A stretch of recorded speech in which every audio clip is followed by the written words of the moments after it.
before I yap, I'm going to make sure it works on Twitch. I'm going to make sure we're good, and then... Okay. Damn Spider-Man ad. Okay, I'm going to assume we're good. Hello, everyone. Welcome to the Aurora Esports podcast, or known now as the Borealis Bulletin podcast. Today, we are doing episode 1. I am your host, TC. I will be hosting this podcast weekly for all of you to see every Sunday afternoon. I hope you all tune in. Before I introduce my guest for this week, I'm going to hit on our main topics. Obviously, right now we're on our introduction. But after this, we will do our Borealis breakdown, where we'll talk about what happened in games for this past week. Then we'll do the bulletin board, where it'll be the official podcast PR. I will be doing this with every cast member each week, and it'll be a rotating cast, so you'll get new opinions every week. This week we have a fun segment. It's called Segment Sigh. It'll be where one of our guests, Sigh, will just yap for like 3 minutes about whatever. Could be fun.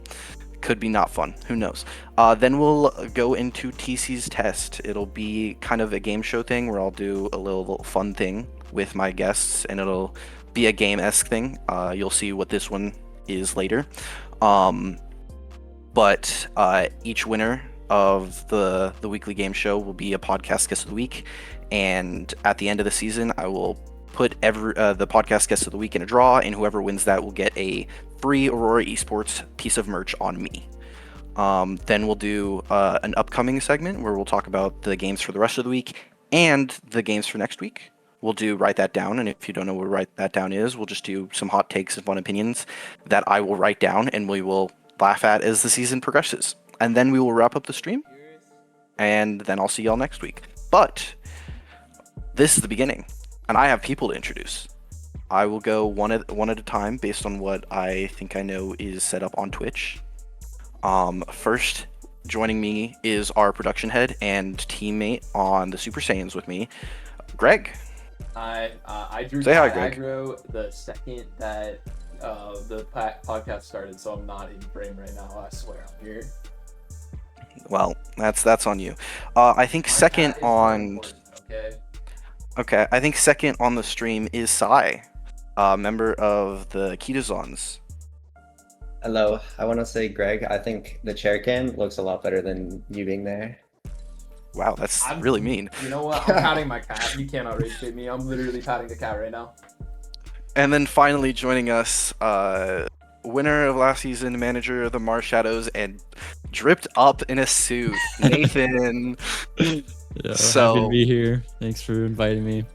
How we doing, guys? So good, bro. Like, Are we doing good on this Sunday afternoon? Oh yeah, for Okay, sure. great. I kind of tweaked my knee at the Power gym right grind. before this, so I Ooh, Oh, have better days. That's- But I am currently patting a cat, so that's pretty neat. I think WCAT, I woke up a few hours ago. 2 hours ago. I already went to the gym and I just woke up.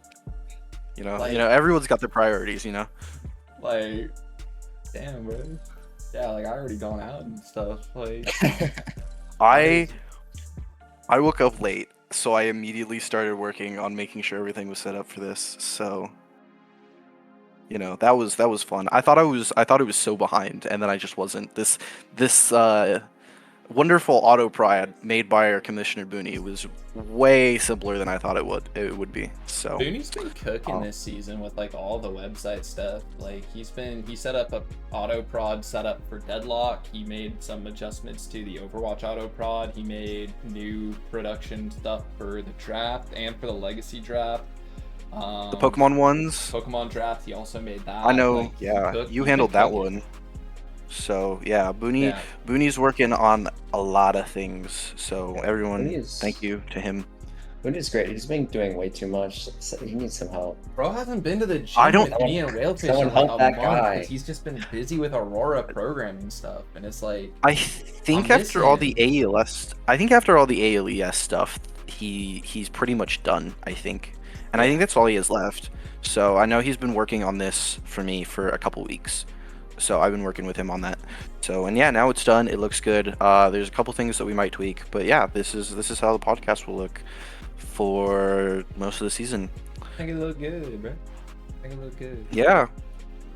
Well, if we want to, we can jump right into our first segment if you guys are down, unless anybody has anything else to say. I like my cat a lot. She's really cute. I think we should have a segment about my cat. Sure, let's get the cat segment out. Surely, yeah. Maybe we could get that later. If nobody has anything else to say, we can move straight into Borealis breakdown. What we'll do here is we will talk about the previous games. Technically, we are still in week 1, so we can't talk about all of the week 1 games. But we can talk about most of them, and we will go in order of when they were scheduled and when they were played. So, first up, we have the Mistletoe Rand team, the Matchtime Dreamers. That includes, I want to make sure I get this right, it has Mistletoe, Danny Mac, January, Sandy, Spacemaker, and Austin. And then Incorrect. On the other They traded Austin for Dawes.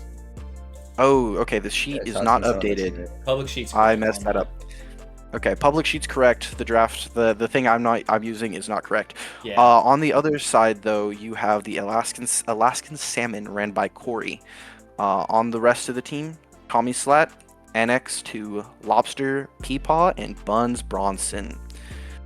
So, how do we feel about those teams? Do we think they're good? Do we think they're bad? So I like a lot of the players on the Alaskan Salmon. I've been playing a lot with Corey and Tommy Slat in the offseason. I think they're both really nice guys. I think they're both really good at the game. So I was really high on that team coming into the season. But I was also unfamiliar with Danny Mac's game. You know, outcasted that game, and Danny Mac. I didn't watch this game. Was this game Danny Mac City? I didn't watch the game. The game was kind of Danny Mac City. I'm not gonna lie. Like Mistletoe got MVP because he was showing a level of versatility and flexibility that I was unaware that he had in the bag, and that allowed them to set up in ways that I kind of wasn't expecting them to be able to. But it was Danny Mac City, dog. Like Danny Mac actually just was going insane in the lobby. I know a lot of nearly 100 elims in 2 maps.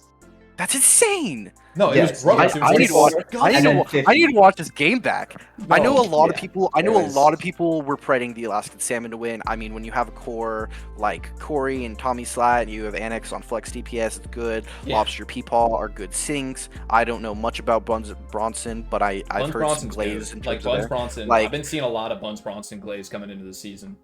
This team looks good, and they got shut out completely. Now, to their credit, to the Salmon's credit, all 3 maps were reasonably close. It went 5 points on Surabasta. It was Circuit Royale.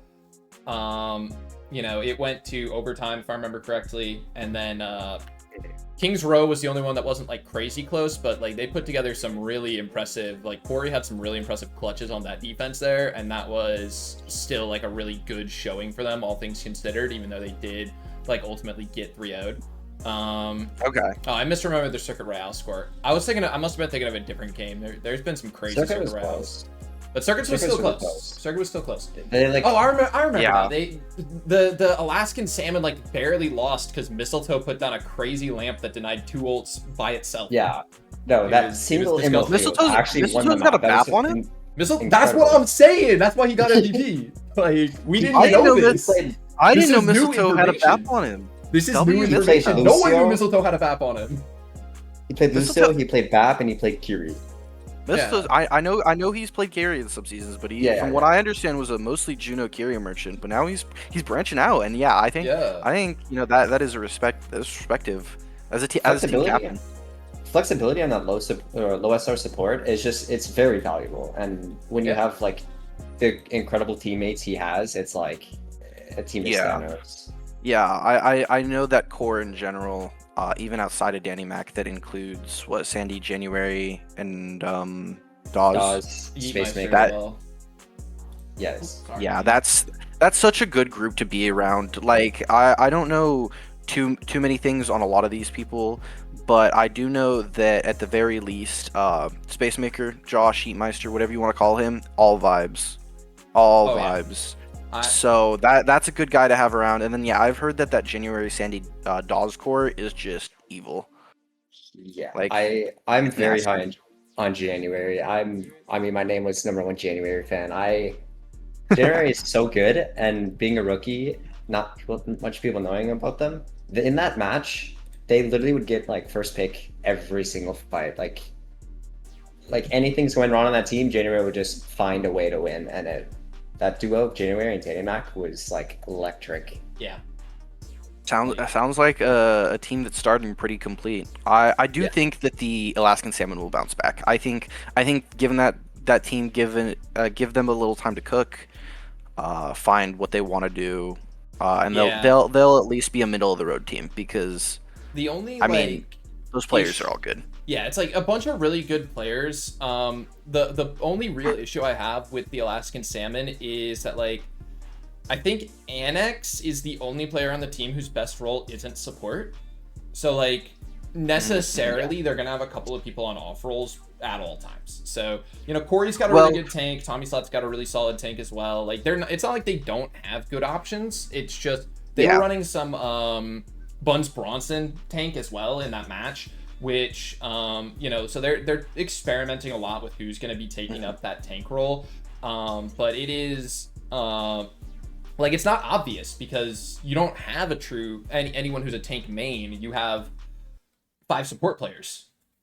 Yeah. Well, to some credit, Peepaw did sign up on DPS this season. I'm pretty sure. So he is a DPS player through and through for this team. Yeah.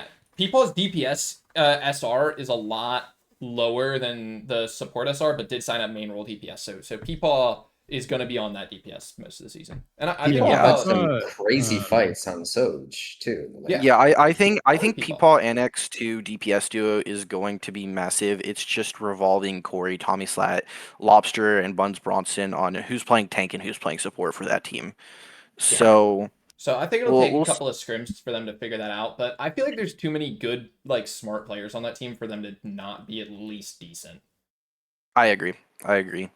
Yeah, also Peepaw is I tuned in their stream and they're like diamond, I think, on DPS. So wow. They're 5 on sheet. Like they ranked up like I think they were like mid diamond if I remember correctly. So that's like 800 plus SR. Okay, that's disgusting. From the sheet, which is crazy. And then the thing about Corey teams is like he drafts like very versatile players, and so like they can run like many comps. So I think they just gotta like find their comp because like they're running I think Corey and Buns on support for most of it, and that's like 3800 backline. Like that's just a bit too high, and like they clutched out a bunch of fights like on circuit, like first point attack. Like they Buns and Corey like killed everybody and they capped the point, but at the end of the day, like having that much SR on support is kind of rough in this league. So I have faith that they'll find a comp though, especially with Peepaw playing well above their SR. Like Peepaw's just doing nothing Slade did last season of being like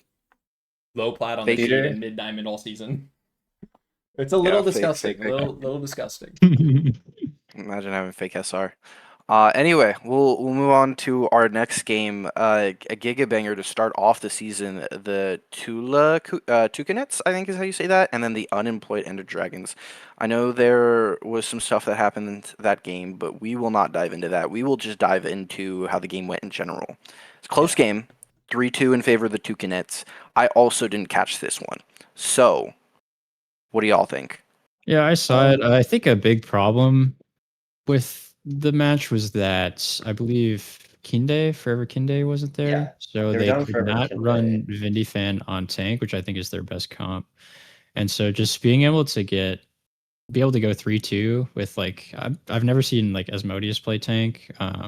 But being able to go 3-2 with probably they're not as good lineup, like was really big for them, especially against a really good team like the Toucanets.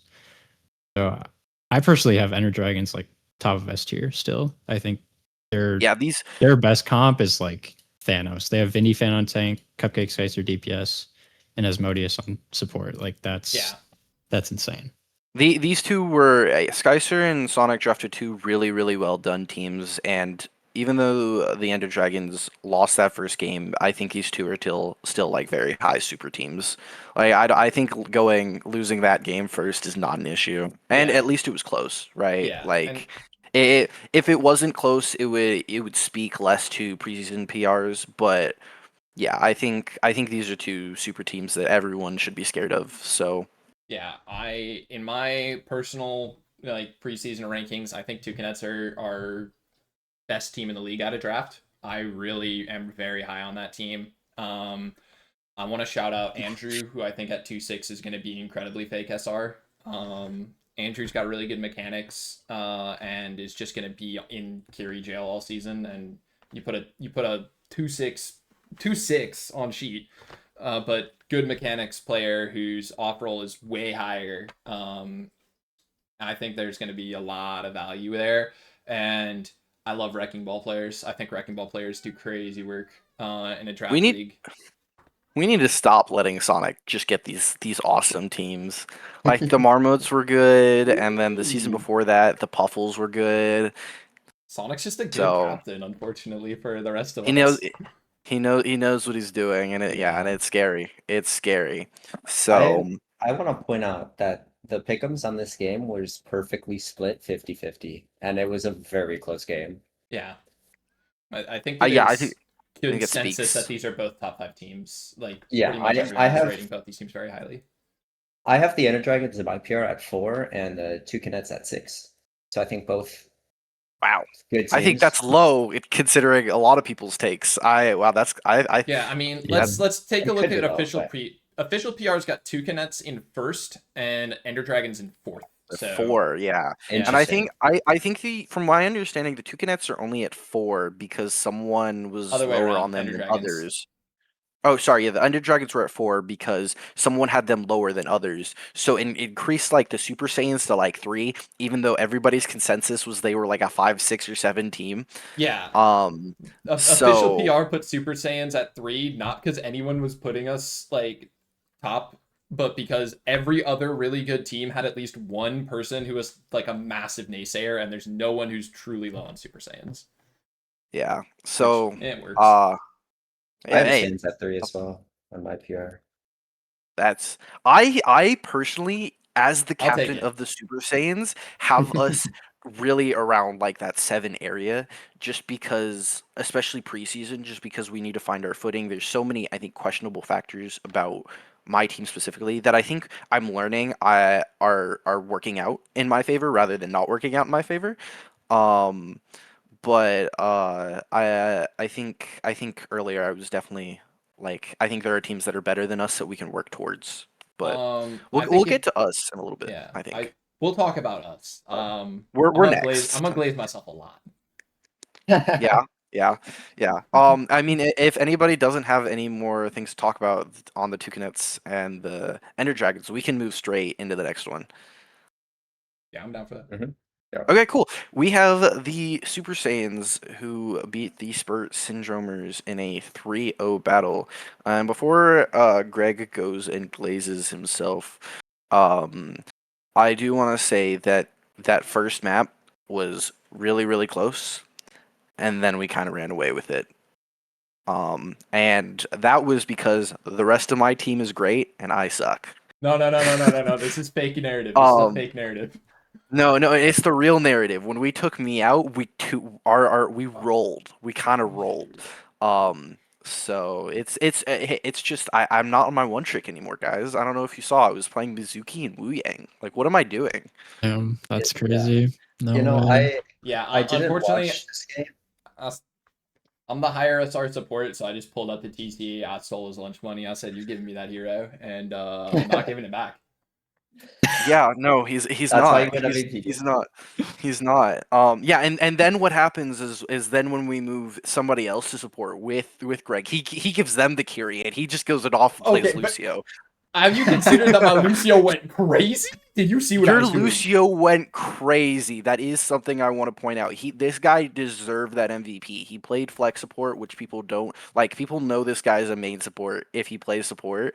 He pulled out the carry. He played well, on a map that was really really close, against and in my opinion was keeping up with Corgi pretty well. And Corgi is probably, in my opinion, one of the better carry players in the league. Yeah, Corey's got like Um, 200 SR on me. Well, I mean, even I think Corgi in when playing on like Kiri plays way above that SR. I'm gonna be honest. I think Corey is like a mid GM player on that Kiriko. I think I'm really high on Corgi I Kiri. mean, Um, that's probably why Corgi was 4-2 last season. You know, were they 4-2 last season? Corgi was 4-2 last season. Corgi just didn't Wow. tell. Yeah, Okay, then yeah. yeah, Corgi's SR was so high. Yeah. yeah. Wow. Then yeah, yeah. So yeah, Corgi. I'm really high on the Corgi Kiri. And I thought Greg was keeping up great. And then we moved Laura over to support on I think it was map 2 and 3. I think Laura was Yeah. support on both maps. Both those maps. Laura played Kiri great. Really has been playing DPS for most of their Aurora career. Pulled out the Kiri, played great, and then but Greg got on Lucio, and I think there was like a fight on KR that like clutched us, and it was just Laura and Greg on the point, and I think it was in overtime, and we Yeah. won that fight, and it was like Greg beat, and then Laura and Greg just like No, it wasn't OT. There was like 2v3. There was still like 2 minutes on the clock. We lost that fight. Was there? Yeah. Oh, Yeah. I don't know. We only Maybe not. needed like 50% on the point to win the game because like we did a pretty good hold. And Oh, it was just I like, guess. Yeah. and I was just like, I think we can win this. So I just put the beat down and then we just won that. Yeah. Yeah. Well, yeah, because I think most of our team was almost back. Yeah. So We had better just- spawners and like we had a couple of picks. And I was just like, yeah, we got this. yeah, and then Greg just went like full attack mode on like Sura. I also And- didn't die on that map. Like you saying that, but I had a 0 death map. Well, yeah, I know. Like this guy definitely deserved the MVP. In terms of the Spurt Syndromers, I want to shout out Karzon and Corgi. I think those are the shining stars of that team. I think Karzon was should be noted- so scary. They were also missing Dr. Yargo, so they did have a This remnant is true. situation. So. Yeah, and yeah, I think I don't know if they were joking or if they were actually a little angry, but Dronofried did ring for Dr. Yargo and was restricted to 3 heroes, Reaper, Freya, and Mei. And I think there were some arguments to be made that Genji was should be approved, but Yeah. I think Dr. Yargo's Genji is going to be important to that team going forward, but at the same time, it's like they haven't played yet this season, and Yargo is It's hard to more known as a Freya player. So, and then yeah, I do think, with all due respect to Drona, I'm not really familiar with this Freya. I think he didn't play it on a single map in that series. I think he played mostly Reaper. It was in like May. Reaper May. It was Reaper. Yeah. Which is fine. You know, he's solid on those heroes, but I think having Yeah. Argo's Freya could have helped them a lot just to like keep. I pressure agree. up. I don't think their hit scan in that sense was Rebel, Rebel on the who Sage, was yeah. who was 50-50 splitting time with Jamal, who is a Reaper player. So so it's really for some maps you don't even have a hit scan. I think on KR they were playing May Reaper. Yeah, they were. And it just didn't work for them. But Karzon and Corgi are like to me the shining parts of that team. I think those players are both really good. Karzon made that that first game Shimbali really really close. Yeah, Carson's crazy. That Ramacha was so scary. Yeah, Carson's pretty crazy. Yeah, I'm surprised Carson went 24. Like, he's definitely one of the best tanks in the league. He played really well on both Diva and Sig last season on the Voidlings. So, like, Mhm. yeah, the back in like the early season, like having to go against Void Fiber Venture plus Carzon on Diva, like that was probably the scariest duo in the league, to be honest. So, Yeah. And then I I think do getting want my 24 is a steal for sure. Carson definitely would have gotten Rookie of the Year if it wasn't for Dabmaster. I think Carson was like right up there as well. There was like 2 favorites, I would say. I like that take. think And then that's I think like I said, Karzon I'm highlighting. I think Corgi's really good, and I think Keegsmon Swag is great value for what their rank is on sheet. And will be a good player on that team. It's really how far can that DPS line go?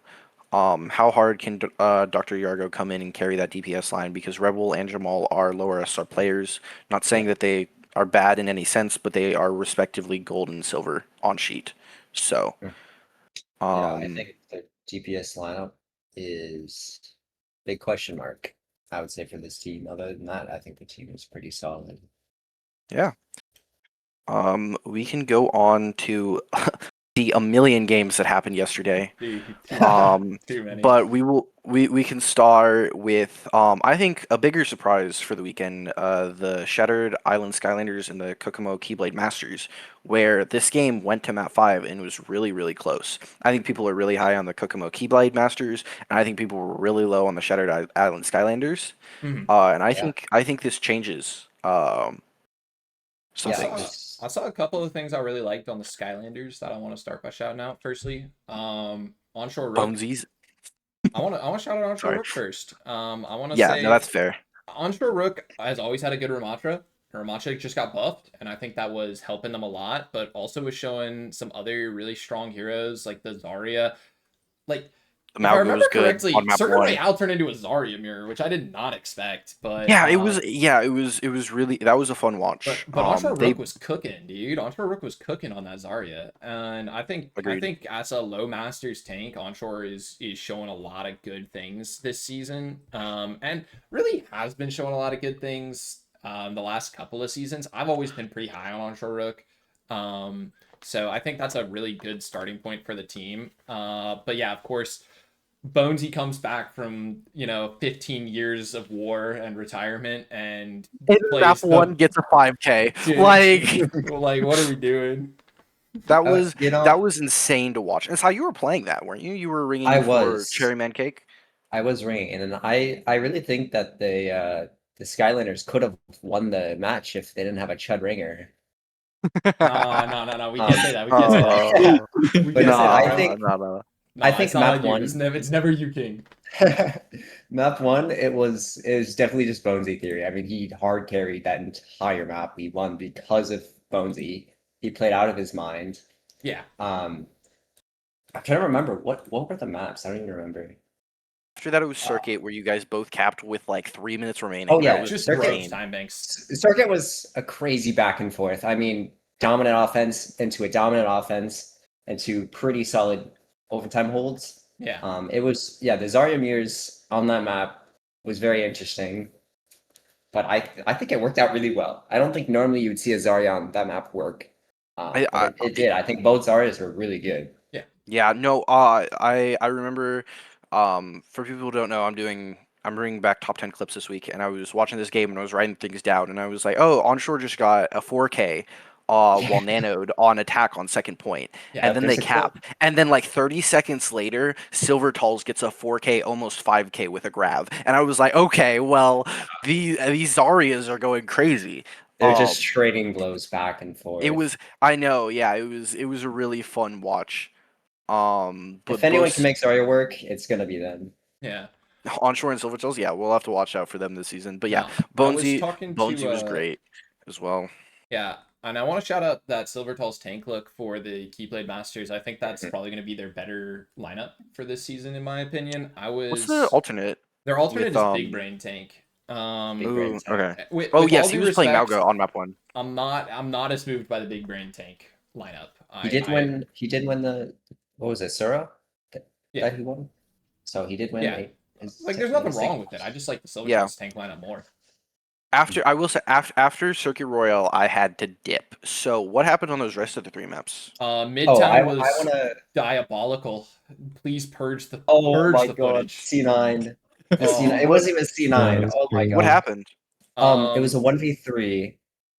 Pretty much our team, the Skylanders. I mean, we lost the fight. The fight was lost. Maneki hit the most insane res ever, skinny res, and Onshore comes back from the dead, pins in, slams, knocks everyone off the cart, and they C9. Oh my gosh, that's insane. Yeah. Chat, should I make that a YouTube short? It was it was crazy, and I also want to point out that they had a ringer. Somehow Mardox got approved to ring for Ness, and like Did Mardox actually play though? I thought Ness Yeah, was Mardox there played for... on Midtown No, and on Mardox- Runasapi. Oh, yeah, so Mardox- okay. Mardox was there for the second half. Okay. Mardox went crazy. I mean, Yeah, I but I mean, like, Mardox we've is seen him insane. We all know season. this.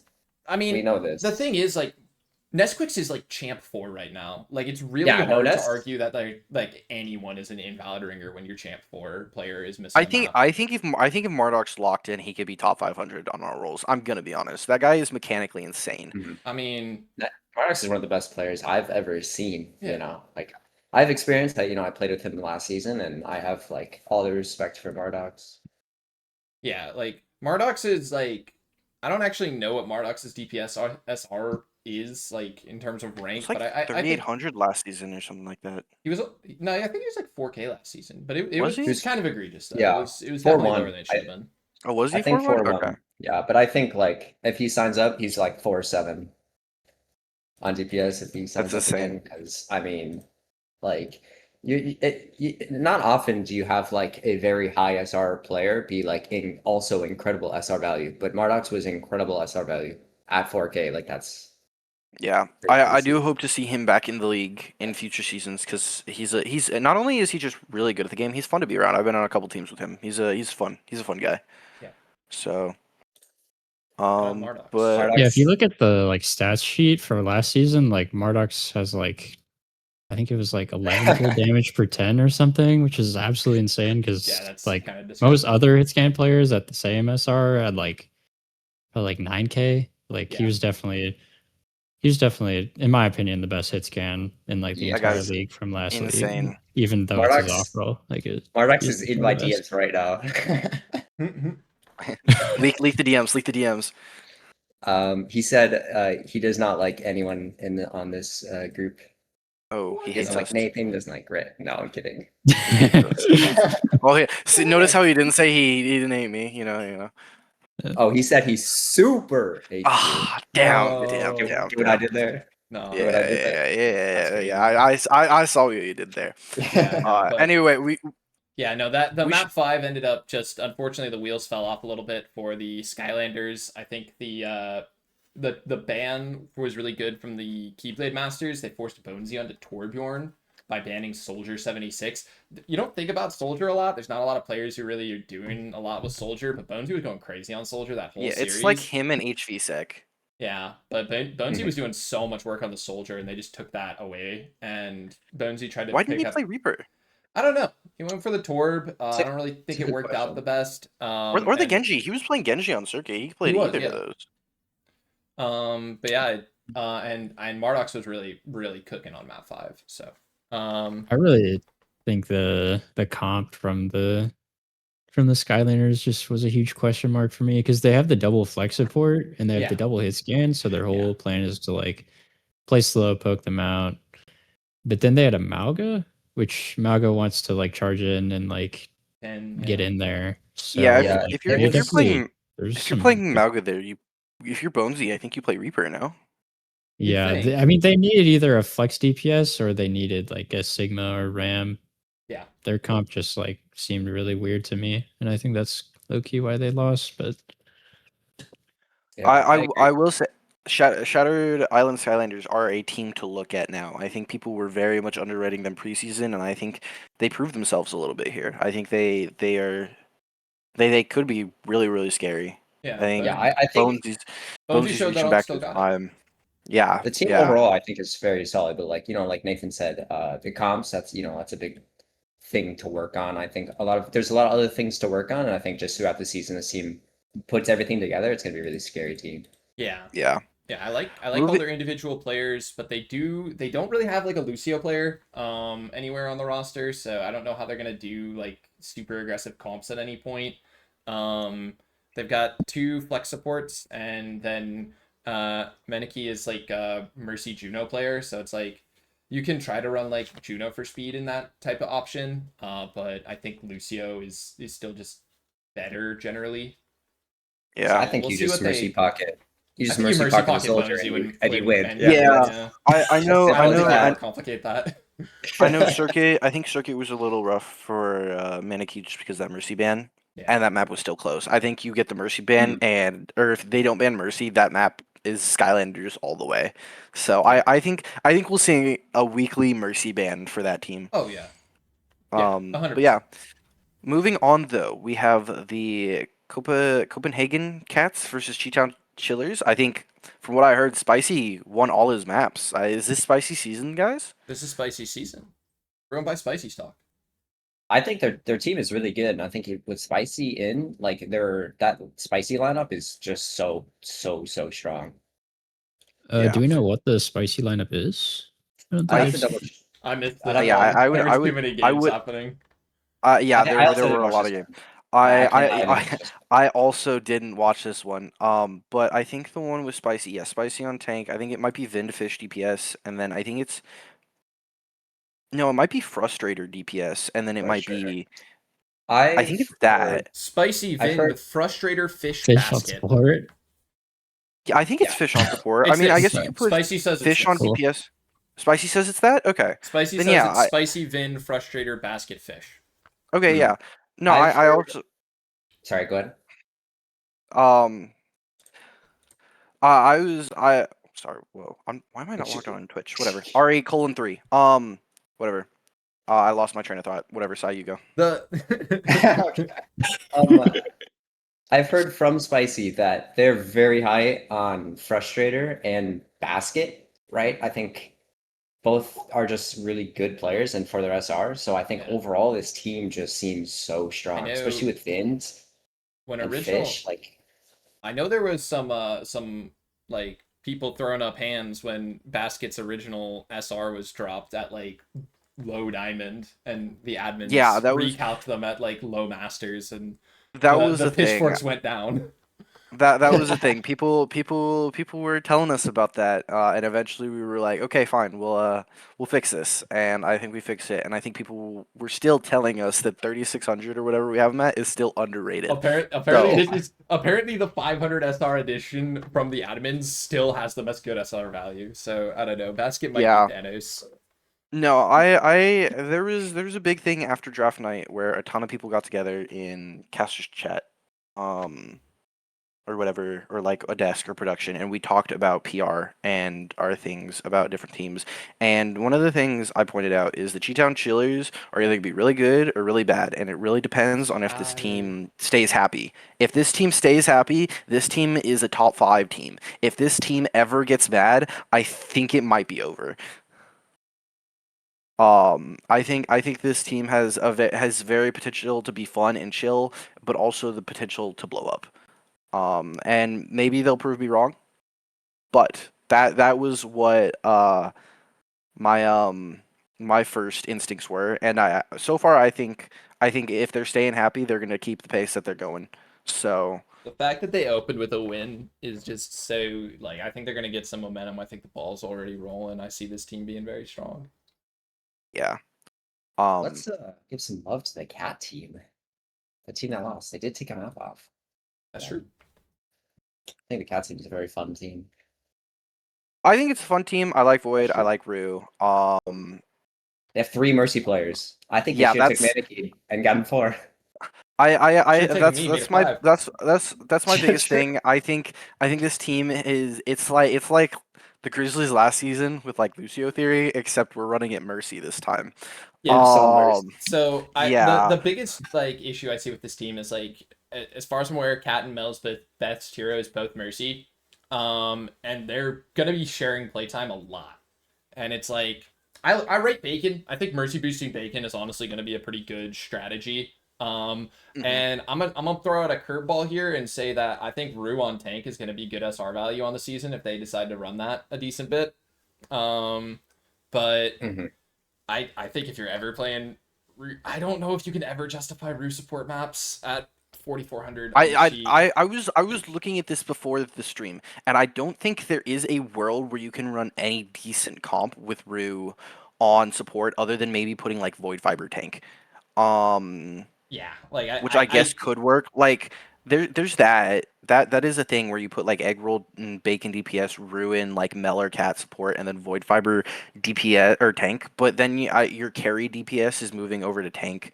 yeah, And Rue can play a lot of supports, but I think definitely likes the main supports more. So your main support is at 4400. yeah, And then and you it's have like a Rue has a crazy 3700 good tank. Mizuki. Don't get me wrong. I don't Well, yeah, know if I it's worth taking Void Fiber off DPS to put in a like high GM low champ Mizuki. I just I- don't think that's going to be the play. I played with Rue on the Guppies. Rue has a good Kiri, a good Juno. Like Rue can pretty much play anything. Rue is a very, very scary support. It's just a matter of I think Rue prefers the main supports, and I think you just get so much more value at flex support at 4400 than you do main support, and I think most people agree. So Yeah, I do think like Ruan tank is like their comp with Ruan tank is going to get a lot better as the season progresses because I don't think Rue's put much time in a tank so far. But if they are gonna learn it, like they're champ on support, Yeah. right? So they definitely can like. I think they ended up increasing Rue's SR on tank as well for that reason, just because their support. yeah, Yeah. They're we so we high. we did talk about. I think Rue is like maybe high plat, low diamond on tank, and the admins discuss that since Rue signed up tank, that we should increase Rue. There were a couple of people this happened with. I think Nest was also one where I think we increased tank. Just because they're like a champ player on their main role, Yeah. but they're signed up tank. And if we just let them go for like tank at 2900, then that's gonna be an issue, you know? Bruce Peak is plat on tank. Yeah. Yeah. Yeah, Rue says, okay. I don't know why I was rated almost masters in the chat. It's because you're champ on support, dude. I No mean, yeah, one believes that that, is- you're that gonna is- stay plat that- on an off roll when you're that good at the game. that is the pure reason, Rue. If I mean, hey, if you don't decide to put any time on tank, then maybe you are plat low diamond.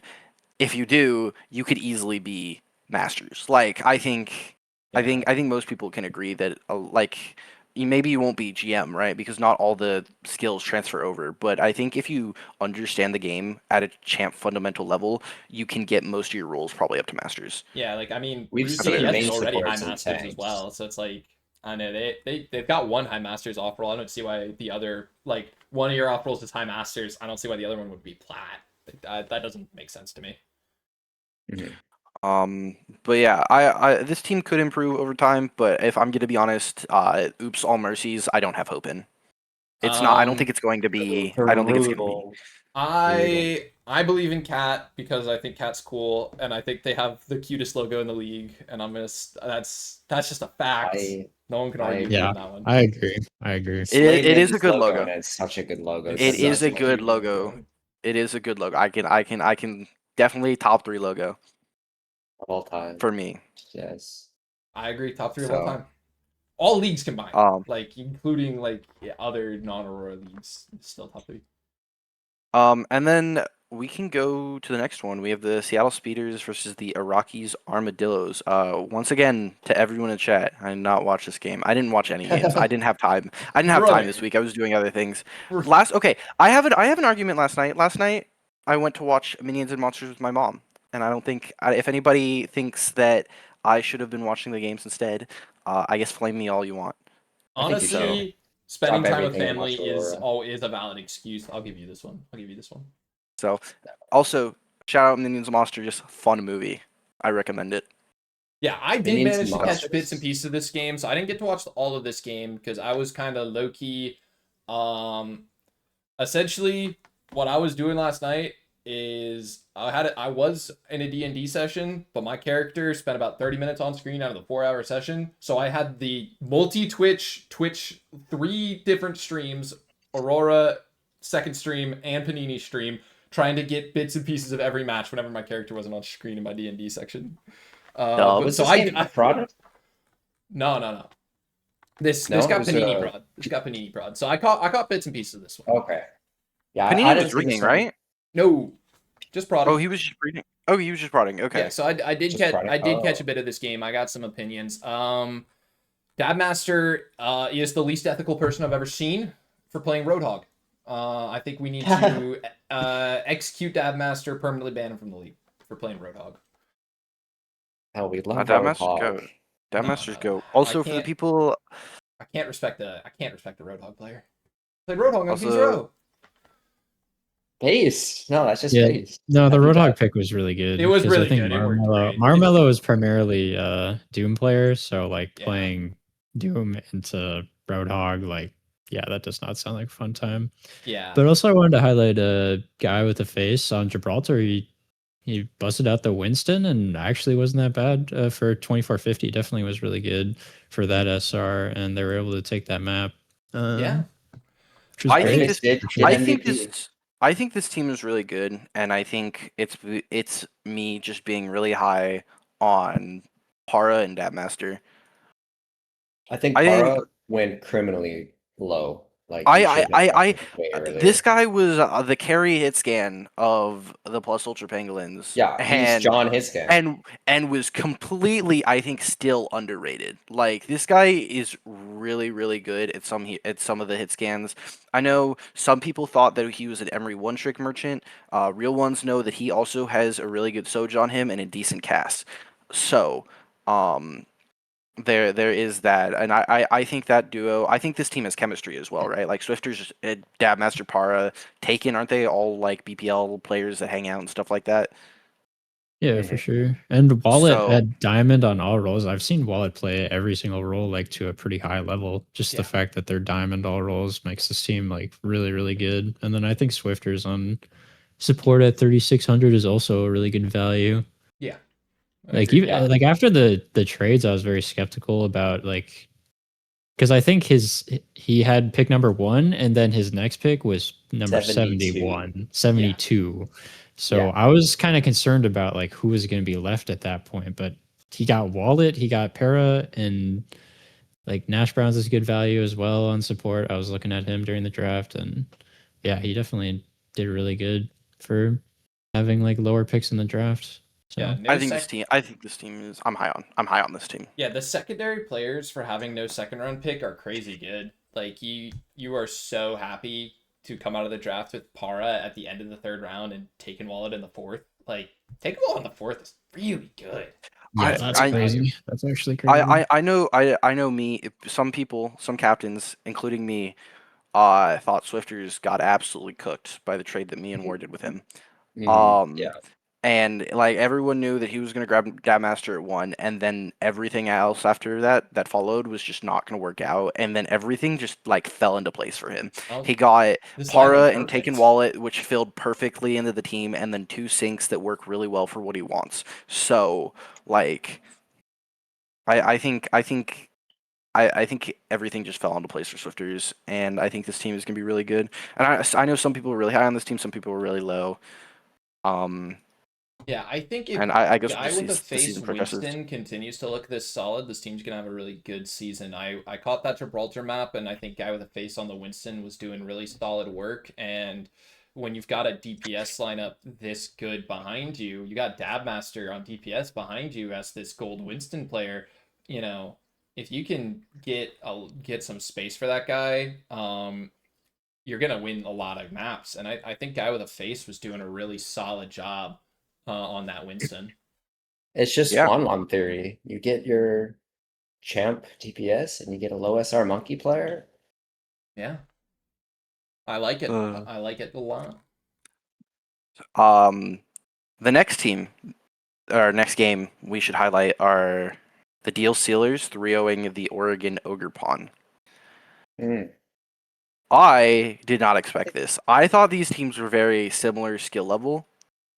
I think Um, I don't really know why, but I feel like the sentiment I was picking up on is that Fluff Nuggets was just not getting the like that much respect for some reason, and then showed up in the game and just balled out. And I after watching that game, I have no idea why Fluff Nuggets fell as far as they did. Like where did Fluff Nuggets get drafted again? 37th. Yeah, that's wow. disgusting value. Fluff Nuggets looked Yeah. great. Like, why was this guy 37? Like, I I feel Um, like at yeah. 4-2, like they definitely were holding up to that SR. For Yeah. sure.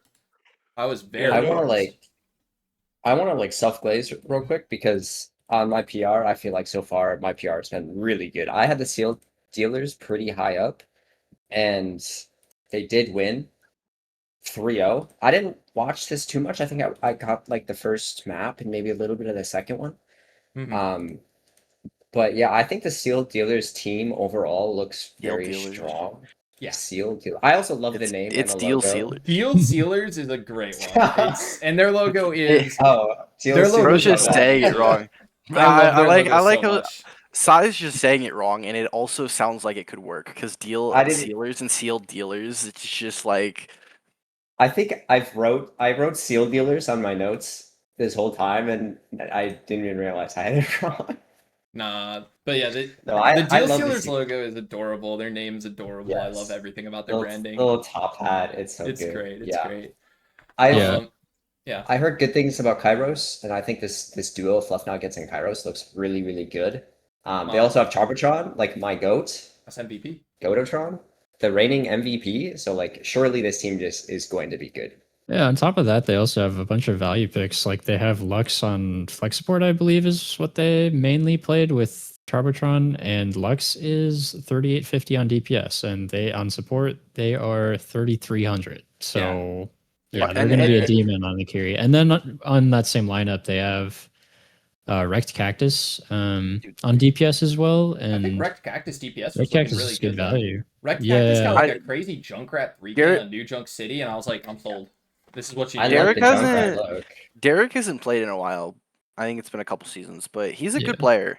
He's Yeah. a good player, and he's also good vibes. I like the dude. So he'll Yeah. be he was a great round zero pick from Chloe. For sure. Yeah, they just have a really good flex DPS tank duo, and then value picks just around. Like this Yeah. team is insane. I had them at number 2. Yeah, I think Really, Um, number two two. season. Yeah. I I had them higher, but I was like gaslit to bring them below a few teams. But I had them originally at 6, and I moved them down. So, chat, what's the cook with the ogre pawn? Like, what's the comp there? I feel like there were some ones that I saw that made sense, and then War was telling me other things. What was played?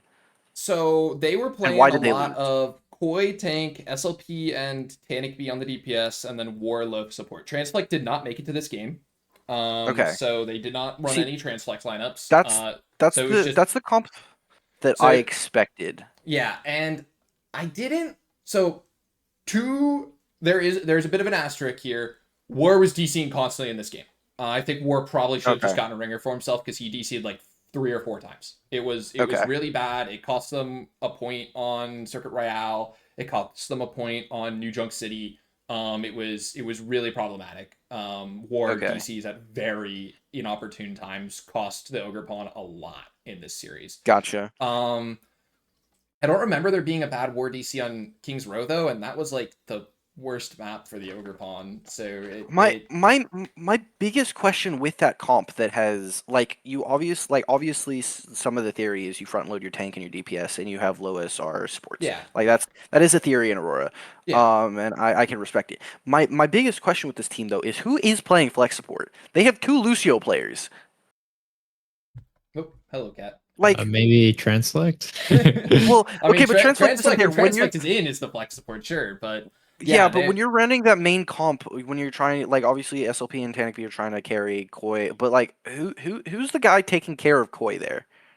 Trying to remember who was playing more of it. I think it was Loaf on the flex support, if I remember correctly. Okay, I think that's the play. I think this team could find footing later in the season. Yeah, But right now they just have 2 main supports who have to learn flex. And Yeah. sometimes, like I know sometimes flex is as simple as just go on Kyrie and heal bot, but it also is just sometimes a little more than that. So with the way the current meta is, yeah, you can kind of just Kyrie heal bot a little bit, and you'll probably be fine.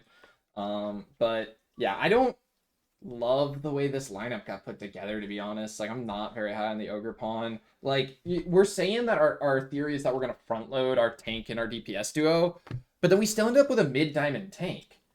I like Koi for, like, a mid-diamond full flex player. I think all 3 of his roles are pretty decent SR value, but, like, we tried to front load and then still ended up putting a mid-diamond tank out there. It's a good SR value mid-diamond tank, but it's still a mid-diamond tank.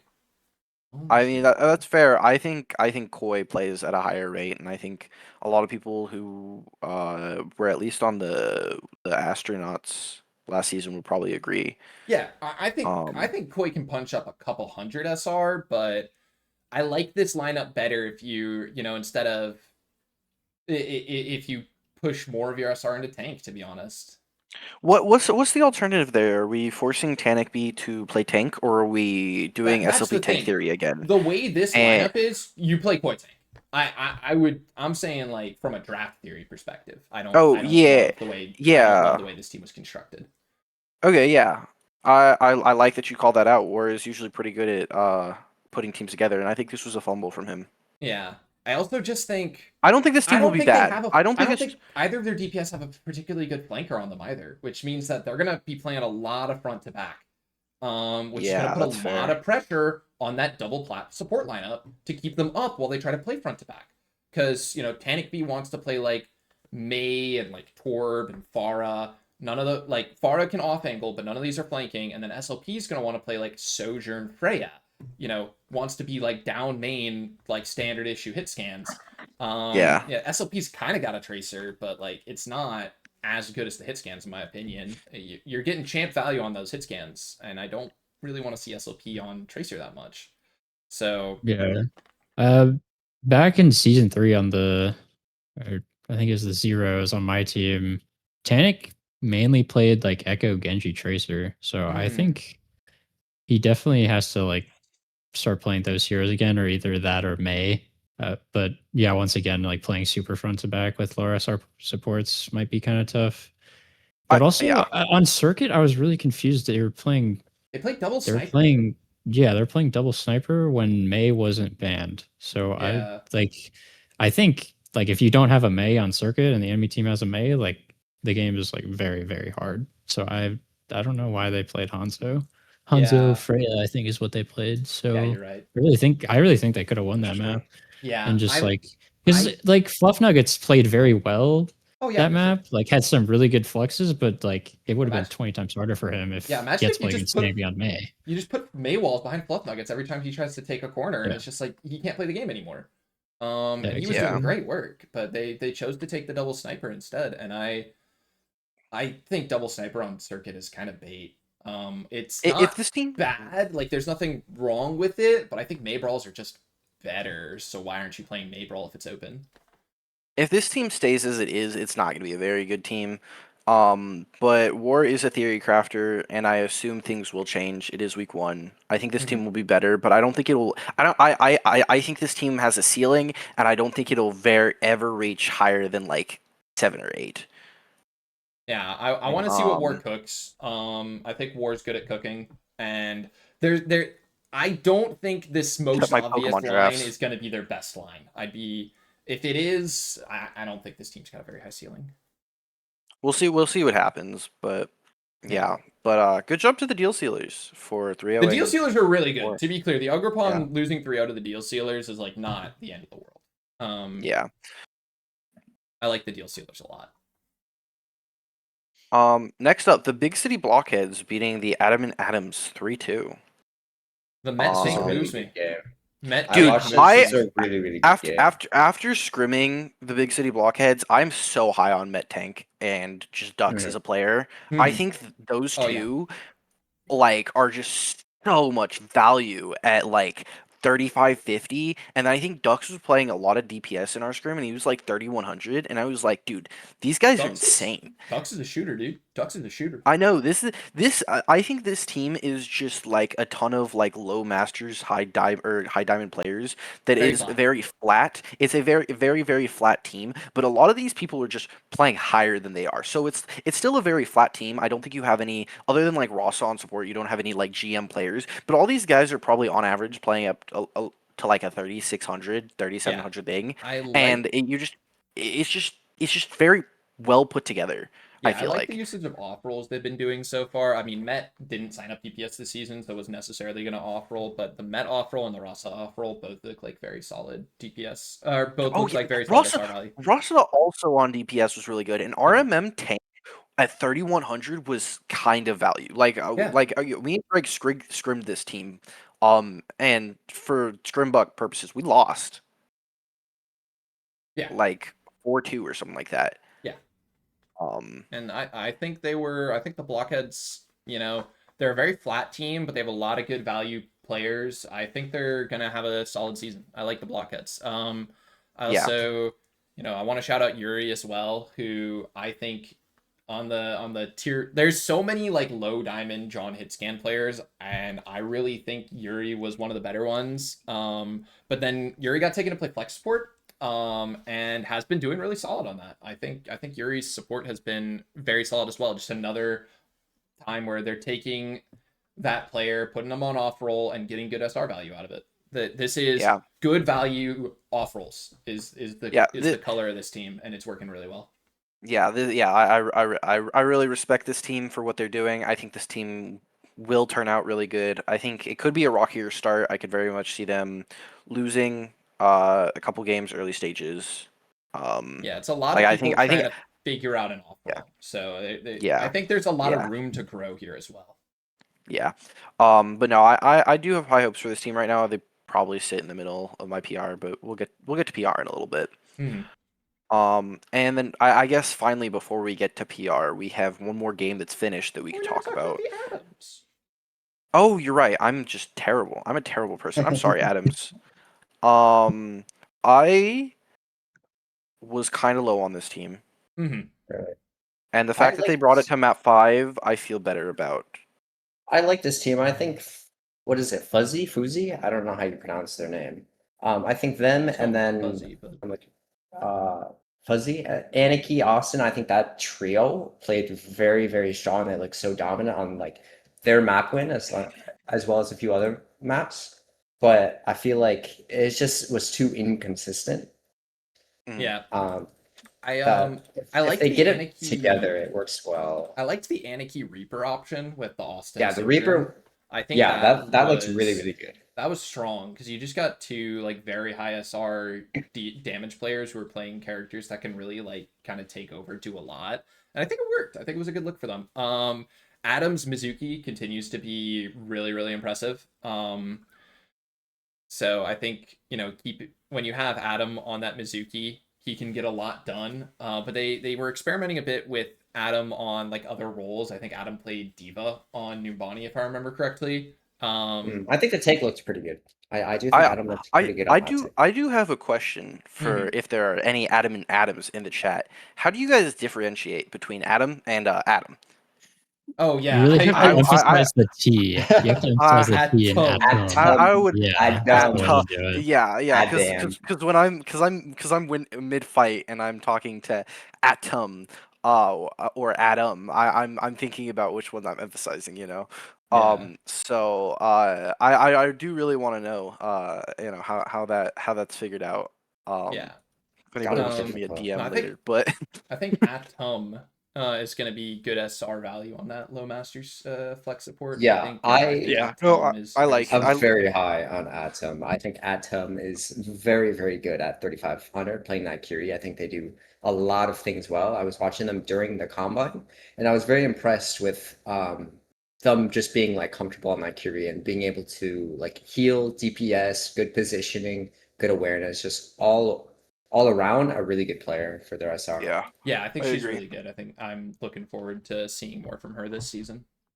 I agree. Yeah, also I wanted to highlight Adam played tank on Numbani, and their dive look actually didn't look too bad. Yeah, looking at this team, you have 2 hitscan players, and then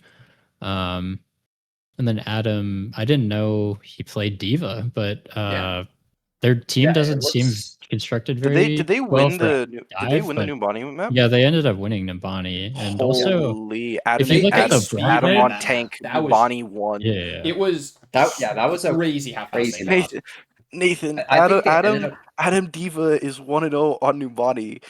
Yeah, and he's 3100 on the sheet. That's insane value. The Penguins went 0-1 on Numbani. We lost on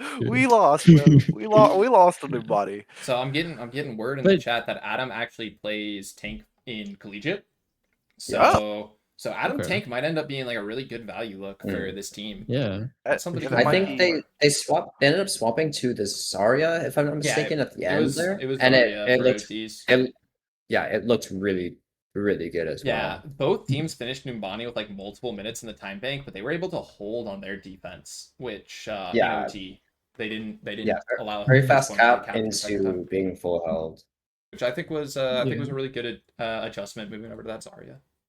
That Yeah. that shows that you can win any game, even if you're being like the other team looks very good, very dominant. Every game is winnable, right? Yeah, You for go sure. go from getting the capping with 3-4 minutes. I don't remember what the time was to being full health. Like every game is winnable. Yeah. Especially with like the dive comp from the blockheads, like their dive comp seems pretty solid with Met. I was looking at his stats from like season 1. He had like 13 final blows per 10 on Diva. And then Dronify gets to play as Yeah. Tracer. Like their dive comp seems scary. And just the fact Mhm. that Adam Tank was able to take it down, like it's very promising for sure. Well then, Adam's talked about. Now I think we can go over to Spade Aces, and I don't even know how to say Drew's team. Gamo Balsalix? Basilisks? Basilisks, yeah. Yeah, it's Basilisk. Basilisk. Okay, cool. That team won 3-1 over the Spaded Aces. Did not watch this team. Did not watch I this. I see. I didn't watch this game, but I think this makes sense. I'm not super high on Drew's team, but I'm kind of low on Strudel's. I think this team was constructed very weirdly. Wait, what team won again? Um, It was a 3-1. Basilisks won 3-1. Yeah, the Basilic's won over the Basilisks. Aces. Okay. This team. Sorry, Blake. I love you. It's Uh, I don't know. Like, So I do know there was a bit of a ringer situation coming in here as well. So was there? Spacey got held up at work, so Drew had to ring for the Basilisks. Drew is the manager for the Basilisks, but usually doesn't play. And Drew ringing in at like that's like rating Drew as like low gold as that ringer because Spacey's like a mid gold player. I think Drew's pretty good for low gold. I think that's a Yeah. pretty good ringer look for them. I wasn't online when that got approved, so Yeah, so that was unfortunately emergency ringer coming in for the Basilisks. I think they got a really good ringer out of that emergency ringer. So now I'm rating you, Drew. I'm sorry, I'm glazing you. You have to take it. Now, I I guess seems to Warren think Drew- Spacey is a top 3 Lucio in Aurora though, so maybe Thanos was missing, and we just don't know ball. This team's gonna be even better with Spacey in. I could have sworn Drew the last time he played, he was like 3-5 on the sheet on support, unless I'm crazy. But that's I don't- insane if he was able to I've ring never gold played in a season where player? Drew actually was playing. yeah. Yeah. I the ticket for that was already gone by I think the time I got mine. I can't remember. But Yeah, but maybe I approved it. Yeah, I talked to But Nort a I bit was about busy. this game while we were at the gym today. And yeah, it sounds like the vibes in the Basilisks camp are great. Nort seems really happy with the team. I think it's a vibey team, right? I forget what Seems this team like is. seems like it. Yeah, it's a lot of rookies. I think this is Norton 5 rookies, right? It's Norton 5 rookies. Yeah. But it is it's looking Yeah.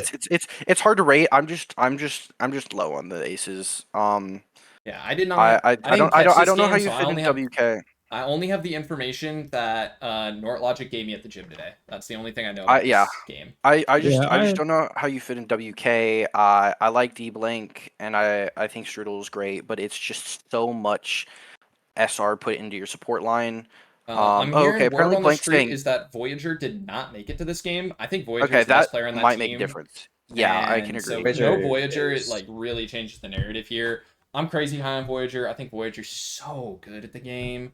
So no Voyager is just like no Voyager. It's no hope. Like what do? We lose.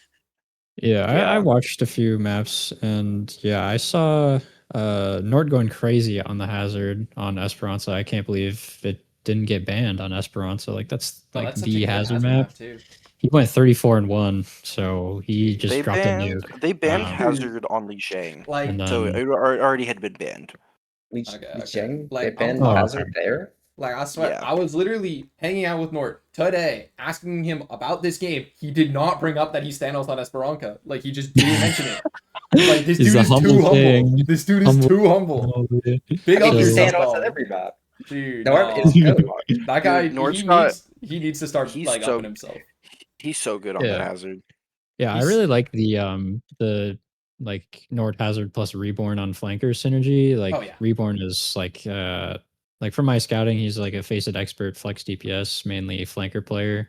Yeah. And I've him heard- going late in the draft was pretty crazy. Like I was thinking about picking him up at 4. I heard But a lot yeah, of just good things about their Reborn. synergy was really good. Like they're able to Yeah. hit targets together and get a lot of value for sure. Mhm. So Yeah, I love that Okay. Reborn. it's a pick at scary duo 11. for sure. I was really high on Reborn coming in the draft. I think Reborn at 11 is really, really good value for Drew. Mhm. I'm think- also hearing word that we did get to see Nort Logic on Queen again, which made him very happy. We know. W, Nice. wait, that's hype. Anyway, I think that is it for the Borealis breakdown, though.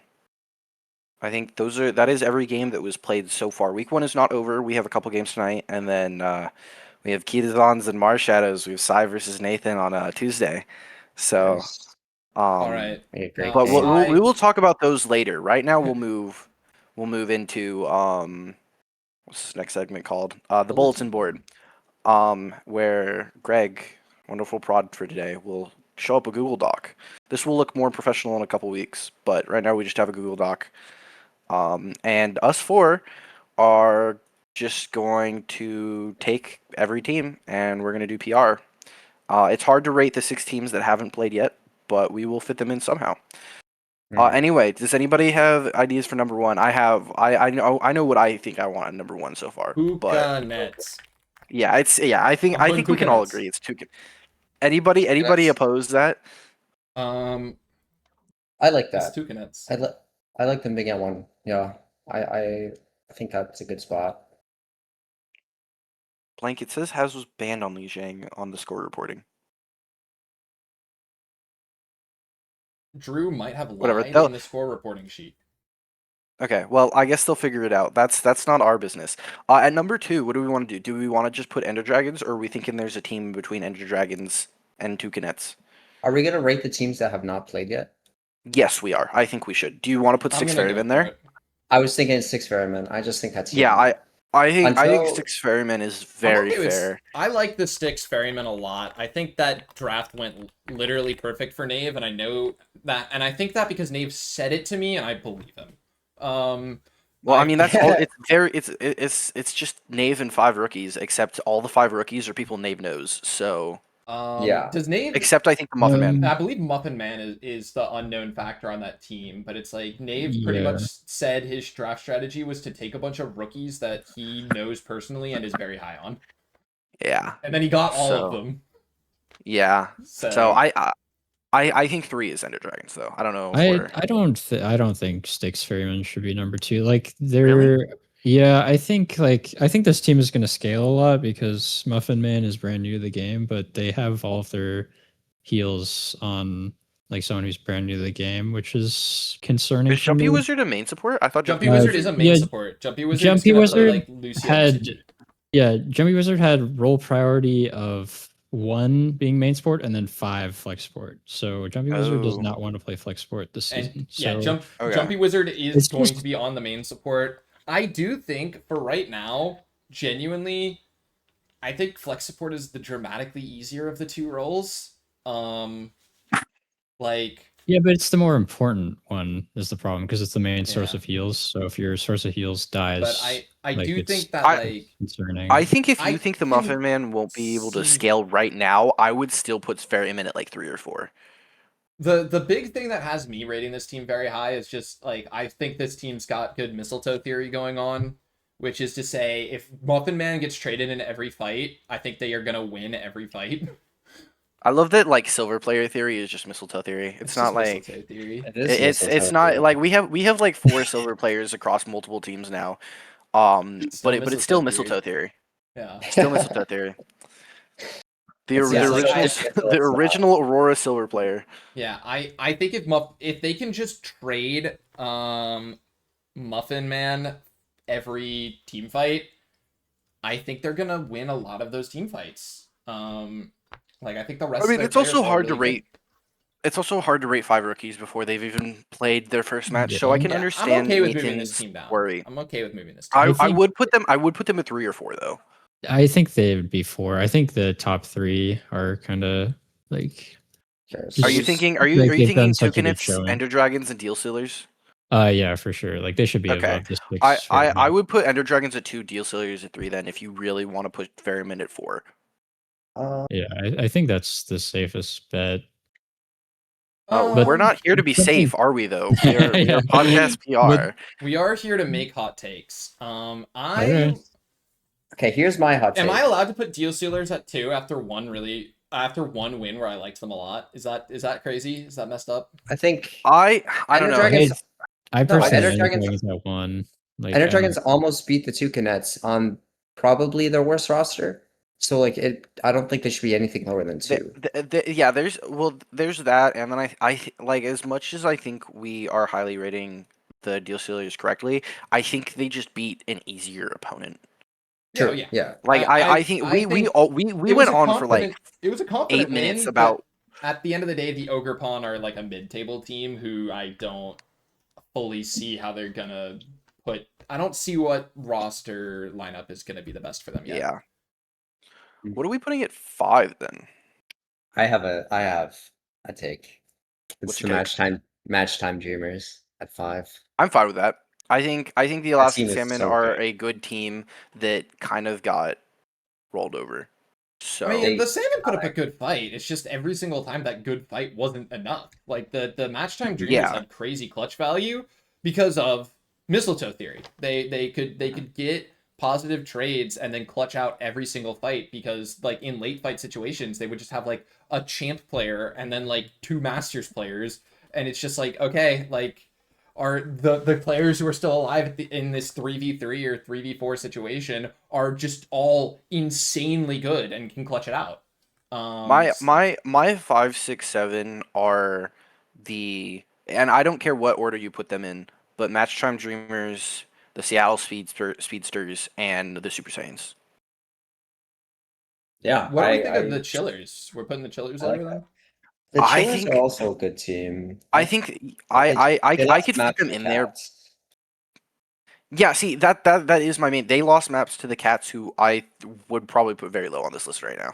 Okay, that's I didn't watch the game, but how close were like their wins? Obviously they won. but, I can go to score reporting real quick. This is So the- Ilios 2-0, Saravasa 3-1 in favor of the Cats. Circuit Royale 3-1 for the Cheetown Chillers, and Esper 1-0. So it was the Cheetown Chillers kind of dominated on most maps. wait. It's hard to tell on Esper, but That's just not how anyone would say Chi-Town, dude. Sorry, is it Chi-Town? It's Chi-Town. My bad. Chi-Town. Yeah, I like think- yeah, I don't know I think if they're a you good team. if you pull up in Chicago and call it Chi-Town, people are not going to know what you are saying. Dude, I live in Texas, bro. Like, I lived in Chicago for 5 years. I'm very confident on this one. okay, Chi-Town Chillers. My bad. No, you good. I but lived there, so Saravasa I was also- going crazy. None of these maps seem very close. I don't know. And like Tough Saravasa, to they say. won. They like the Cats still won with a venture ban. Like, so I'm not sure, but That's one with a venture ban. Interesting. yeah, that was the Yeah. one map they won. So I don't know. know. Maybe Void played tank, and it might be Void tank theory. I'm down to just like put them at 8, right? So we have I'm okay with that. So are we Science. Dreamers at 5? Or do we want Speedsters or Saiyans at 6? I'd rather Saiyans than Speedsters. Okay, then Saiyans at 6 and Speedsters at 7, and then Chi-Town at 8. Chillers. All right. Okay, I like that. Mhm. What are the other teams? It's probably Blockheads, Kita Suns, or Marshadows next. I think I think think personally. I think Yeah. it's those 3 teams, and then we've also got to fit in the Skylanders and the Masters, Keyblade Where did Masters they somewhere put in the there as well. Basilisks in here as well. I don't know. Who they just beat the Spaded Aces, who I'm kind of low on. I'm still like, I don't know. I'm not sure where I fit the Basilisks in. So, all you right. can- So who did we have after it was Speedsters Speedsters. after, and then If anybody thinks Speedsters are lower, that's fine. I just okay think with them. Speedsters are high. No, I like I'm high on Speedsters. them. Yeah, I I like think they're a really good Speedsters. team. Yeah. I think yours So- is about right. yeah. And also Keyblade Masters and the Skyland. So I think we're There's getting into there's this like mid 5 table. teams. The mid table is where I stop knowing what's happening.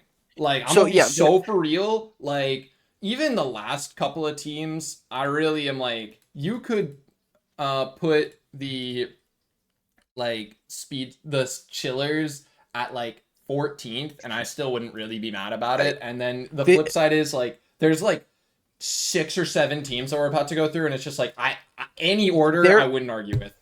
There are like 6 teams here that I could argue any order, and it's the Blockheads, the Skylanders, the Ballistics, the Keyblade Masters, the Kitazons, and the Marshadows. And I think have no right idea after how to all rate of, the majority of these teams. I think right after them is the Highlands, and then it's all the teams that are bad. Like, I think. Wait, we forgot Nathan- the Salmon here as well. Salmon should probably be in that block of like reasonably good teams as well. Yeah. We haven't put Salmon anywhere. I think the 3 teams Nathan shouted were good shouts for the Yeah. next. which 3. one's the It was Marshadows, Kitazons? Kitazons, and Blockheads should be. I would in say the those are. 3. Okay. I know there's a Kitazons and Marshadows here. I'm personally higher on the Blockheads than I am on your guys' Yeah, teams. that's fair. So I would fine. put the I've Blockheads at been 9. not high on the Marshadows. I don't love that team to be honest. Yeah, I think whatever their manager did, like I don't know what they were smoking, but like they did the opposite of good. I'm gonna put out my take. I'm gonna put out my genuine take. I just didn't like Didn't You See Me at 4. I feel like that was too early. I like Didn't You See Me. Didn't You See Me is a really good player. 4 felt too early. So here's the question for you, Greg. Mm-hmm. Didn't you see me the problem for your team last No, season? not at all. 'Cause I also took Didn't You See Me like several spots lower. Is that what you're saying? You're saying he's the issue? I mean, I'm not the saying first, he's the issue. there were a lot more first picks last season than Yeah. this season. Like, I didn't really feel comfortable having my first pick at 8, which is why I moved up to 4. So I would have taken 8 gladly last season if I got it, but Yeah, you're Fair welcome enough. for that spot, by the way. yeah. I actually But like the I'm Marshadows. gonna put I out my think- first. That's my first hot take. I think that was I a will little say- aggressive. I trust the scouting. If we are confident that between those 3 teams they're 9, 10, and 11, I would probably have Blockheads 9, Kitazons 10, I Marshadows agree. 11. Yeah, I agree. I think I that can, was- I can work with that. At the end of the day, like, still, it's not like I think the Marshadows are bad or anything. This is like a mix of like preseason and week 1 PR though, so it's really hard to rate I everyone. haven't seen the Marshadows play, and I also know nothing about Ghosted, and that scares me. Yeah. Like, I don't feel confident rating the Marshadows until I've seen Ghosted play. I feel the same thing. I don't feel that confident, but I also trust the scouting. Yeah. For what I wasn't able to like learn anything cooked about up. Ghosted like preseason. So like I just don't Yeah. know anything. Were about they it. at the combine? Ghosted is on Blank's face a team. Okay. Oh. So yeah, I got scouting from there. He's you- pretty decent. Yeah, and The Blank told you and not pick'ems- me. Okay, Damn. okay. the pick'ems were also about 2/3 voted Kita-sans and 1/3 voted Marshadows to win. I like the Kita-sans. I do They seem too. very You guys- flexible. There's a lot of players. out Pretty there. good team. And The- by You that, guys I got mean, the wait. Roar trade. Like, that is such a good trade for you Hey, guys. me- I know me- Roars go. That's Roars go. insane. Me and the- Sai I were love He's that good talking. at every role. I to be love Me and honest. Sai that were Roar trade. talking about this before the podcast as well. This team is very flexible. It's also all vibes. Like Mhm. this Yeah, team is I- pure vibes. But the biggest issue is where is your carry DPS player, or like who's your shining DPS player? Mhm. And it's just I think this team could start slow and become better as they figure out the comps, because this team has like a million comps in the world. It's actually insane. This team can run so many things. It's absurd.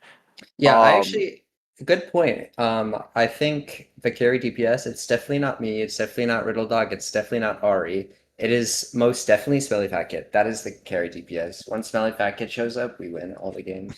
That's so Okay. true. Actually, no, that's actually factual. Yeah. So we're going Kita-sans, Blockheads, Marshadows for their next 3.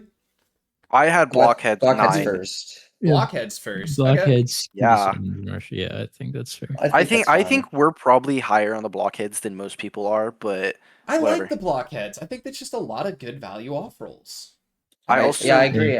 I also I'm like also the high on the vibes of the Adams. I'm high in the Yeah. Atoms, and they looked pretty good against the Atoms. They looked pretty dominant. So like I'm high Yeah. in both those teams. So Buckets really showed out. I would put the Atoms next, probably Mhm. The after Atoms, I'm the lower on the Shadows. Atoms. they're I mean, lower on the they Atoms. had a good showing against I the mean, it's they had a good either the showing Atoms against. are a solid mid-table team or the Blockheads aren't top 10. One of those I two mean, I things guess is it's true. fair. So True, I yeah. guess it's if fair. the Atoms are taking them to map 5 and look and have like a couple of different pretty decent looks, the Atoms are good. Okay, I could put the Yeah. Atoms at like 13 and 14. I think there's a couple teams that I'd put at Okay. like 12 and What 13. I You I could would put personally. Basilisks at 11 then, I think. What about the They, Hylians? I'm personally like in this area. I want to put the Skylanders and the Keyblade Masters. Oh yeah, I yeah. no, Keyblade Like I I want put to put Masters. I want to Oh, Basilisks put. I'm better. thinking like Keyblade Masters 12, Skylanders 13, Atoms 14, and then like Hylians 15 or something like that. Hmm. Wow, That's what Hylians I feel think. low. I don't like how low Hy- you're I putting don't the I Hylians don't here. I'm know. not big on Hylians. I'm not big I'm on that not. team. Yeah, me It right neither. now. It just feels like how hard can Toasty carry? I love HV. Yeah, So here's the I thing don't though. think. I think The HV is streets are great. saying that Toasty can carry very hard. But I don't think he can 1v9. I'm like I'm not It's not even like Toasty has confident. to 1v9 because like Cloud's a reasonably good player, HV's a good player. Like I don't love this team. I definitely like I'm not gonna put them top 10 or anything, but it's like it's not Toasty and like 5 bombs. I It's don't know. Toasty and like some pretty decent players. This just feels like one of those teams that on theory it could work, and in my opinion, it's just not going to. Yeah. Like I Um, it's We also are it's continuing to forget the similar. salmon. I think sleeping on the right salmon. now, I think I right now sleeping on the salmon is fine. I think they could sleep as they improve. I think right now they are lower though. Yeah, I think the salmon, like I said, like They they're don't gonna have a good improve as roster. they figure out their good roster. The Yeah, lineup. They because don't I have a mean great Corey lineup. always cooks up like 30 billion comps with his team. He always drafts really flexible people and then like finds the comp around like mid-season. So I believe Sounds in good to me. Corey figuring that out. But right now, I don't think they've figured it out quite yet, which is fine. All right. So what did we want to put at 12 then? I personally think the Keyblade Questions. Masters. Keyblade Yeah, I Masters, agree. Skylanders. Yeah, I think 12 and 13 are Keyblade and Skylanders. I I think agree. Basilisks are above, but you guys can do what you want. Basculus are above. Above I think yeah, Skylanders? I Basilisks are at 12. Yeah. I think the Basilics like did win their game. My biggest question with this team is Nort's a Who do they great beat? tank on Hazard and Queen, but I think once they play teams that can counter that, it's an issue. I think Nort's hero pool might restrict this team a little bit. Yeah, I mean, that's my kind of the only same issue. issue that the Dreamers are going to have with Danny Mac. Just Is Danny our Mac's diamond hero player. pool? Danny Mac's hero pool is Queen, Hazard, Malga. Is it really? Yeah. Oh, then I- I'm I lower on think- that team. I think I think Nort he has a could- really good hero pool for enabling Reborn, which Reborn That- is like their star player.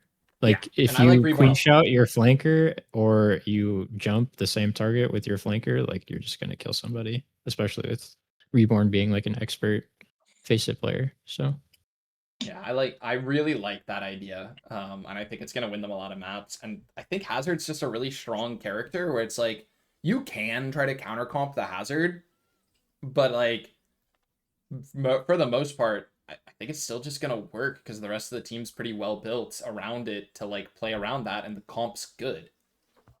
Is North the captain of this team? No, It's Drew, the manager. Drew's Nort's the manager. round Okay. zero, yeah. Nort was round 0. Okay, so I think if you want to build around a low SR tank, and I think Nort is probably one of the better low SR tanks. Yeah. I think they did a very good job at getting yeah. him the help he needs. So I think this team, sure. for being a low SR tank, like he's the only tank player. Like no one else can play tank. It's just him. I think Basilisk's 13 then. this team is built pretty well. So I could see this team being higher. I think I was I'm high, lower on very, them, but I was very high on the Keyblade Masters. In my PR actually had them at 1, right?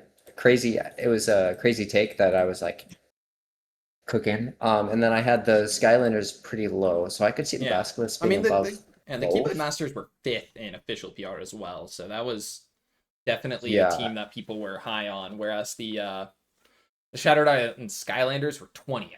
So Skylanders putting them back into a Yes. fight was a bit of an upset.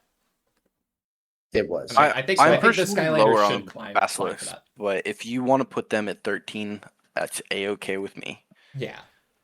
I think Basilisk for now. I think they did probably show a little better than the other Yeah. two teams. I I think think both the TPL Masters and the you can convince me to put Skylanders both Basilisk as were. high as 9 right now, and I probably wouldn't feel good about it. I would stop you. I would be like, no. I would I think I would be I like the way that be team was hard stopping you. Yeah, I think could we would actually all see- stop. I think Greg's No. onto something. No. Me and Greg's Sire. No. Greg is- We're not Greg's- doing that. yeah. I'm lower on this team. Like I'm like 17-ish area, and you guys I are was wanting to put also them low at on this 13. team. I was Um, also very low on this team. I still had kind of them at am 20. personally. I like the but Basilisks. I like Basilisks. I like Me it. Okay. too. I Yeah. like the team. Skylanders got to be at 14. I think they got to move up. I think they get to move up a bit for that performance. I I think Overprime is probably next. I don't. think it's Hylians, is it not? No, I think it's Overprime. The Ogre Pond lost, but they lost to a team that's like pretty Oh wait, no. solid. This is where we put Adams. This is where we put Adams. Oh yeah. I forgot Oh about yeah, that. we are This forgetting is the this. Yeah, this true, is true. this is where we put Adams, and then I think after that it's Salmon, and then it's the debate of Ogre Pond or Hylians. yeah. So it's HV like or War. I've seen things from the Ogre Pond, and we just haven't seen the Hylians play yet. So it's hard to say where exactly the Hylians should end up because we haven't seen them play yet. But man, the way the BPL people talk about Toasty Toast, you would think this guy is an OWCS right now. You would think that this guy is like better than The hype Infected. is crazy. Like- the hype like- is crazy, and that makes you want to put him lower. I just think the Hylians are more well put team overall than the Ogre Pond are. Like I think just the don't- Ogre Pond might have a higher ceiling, but I think as of current, the Hylians Yeah. have a better starting point because Yeah. Toasty Toast can come in and just do his thing. HV can do his thing on DPS. Like I think those two could be a really good duo. I think right now I could be underrating them. I think they fit fine, kind of in this area, but I'm Yeah, confused on I what their think- comp is though. Do they have Linkadink on DPS or who is their yes, second DPS Linkadink player? I thought signed up on Flex DPS, so I thought it was this. I think it's Linkadink DP and HV on I- DPS, Nano the Mercy, yeah, I Cloud thi- support, Toasty Toast tank. I Is think that that's not two- their like default lineup. But that's Yeah, two and- main supports. Is Cloud it? wants to play flex support. No, None of the Mercy can. Does play Cloud want to play Flex. Flex? Yeah. Okay, Cloud- then if Cloud Cloud wants put to on play their Flex, signup that they want to play flex.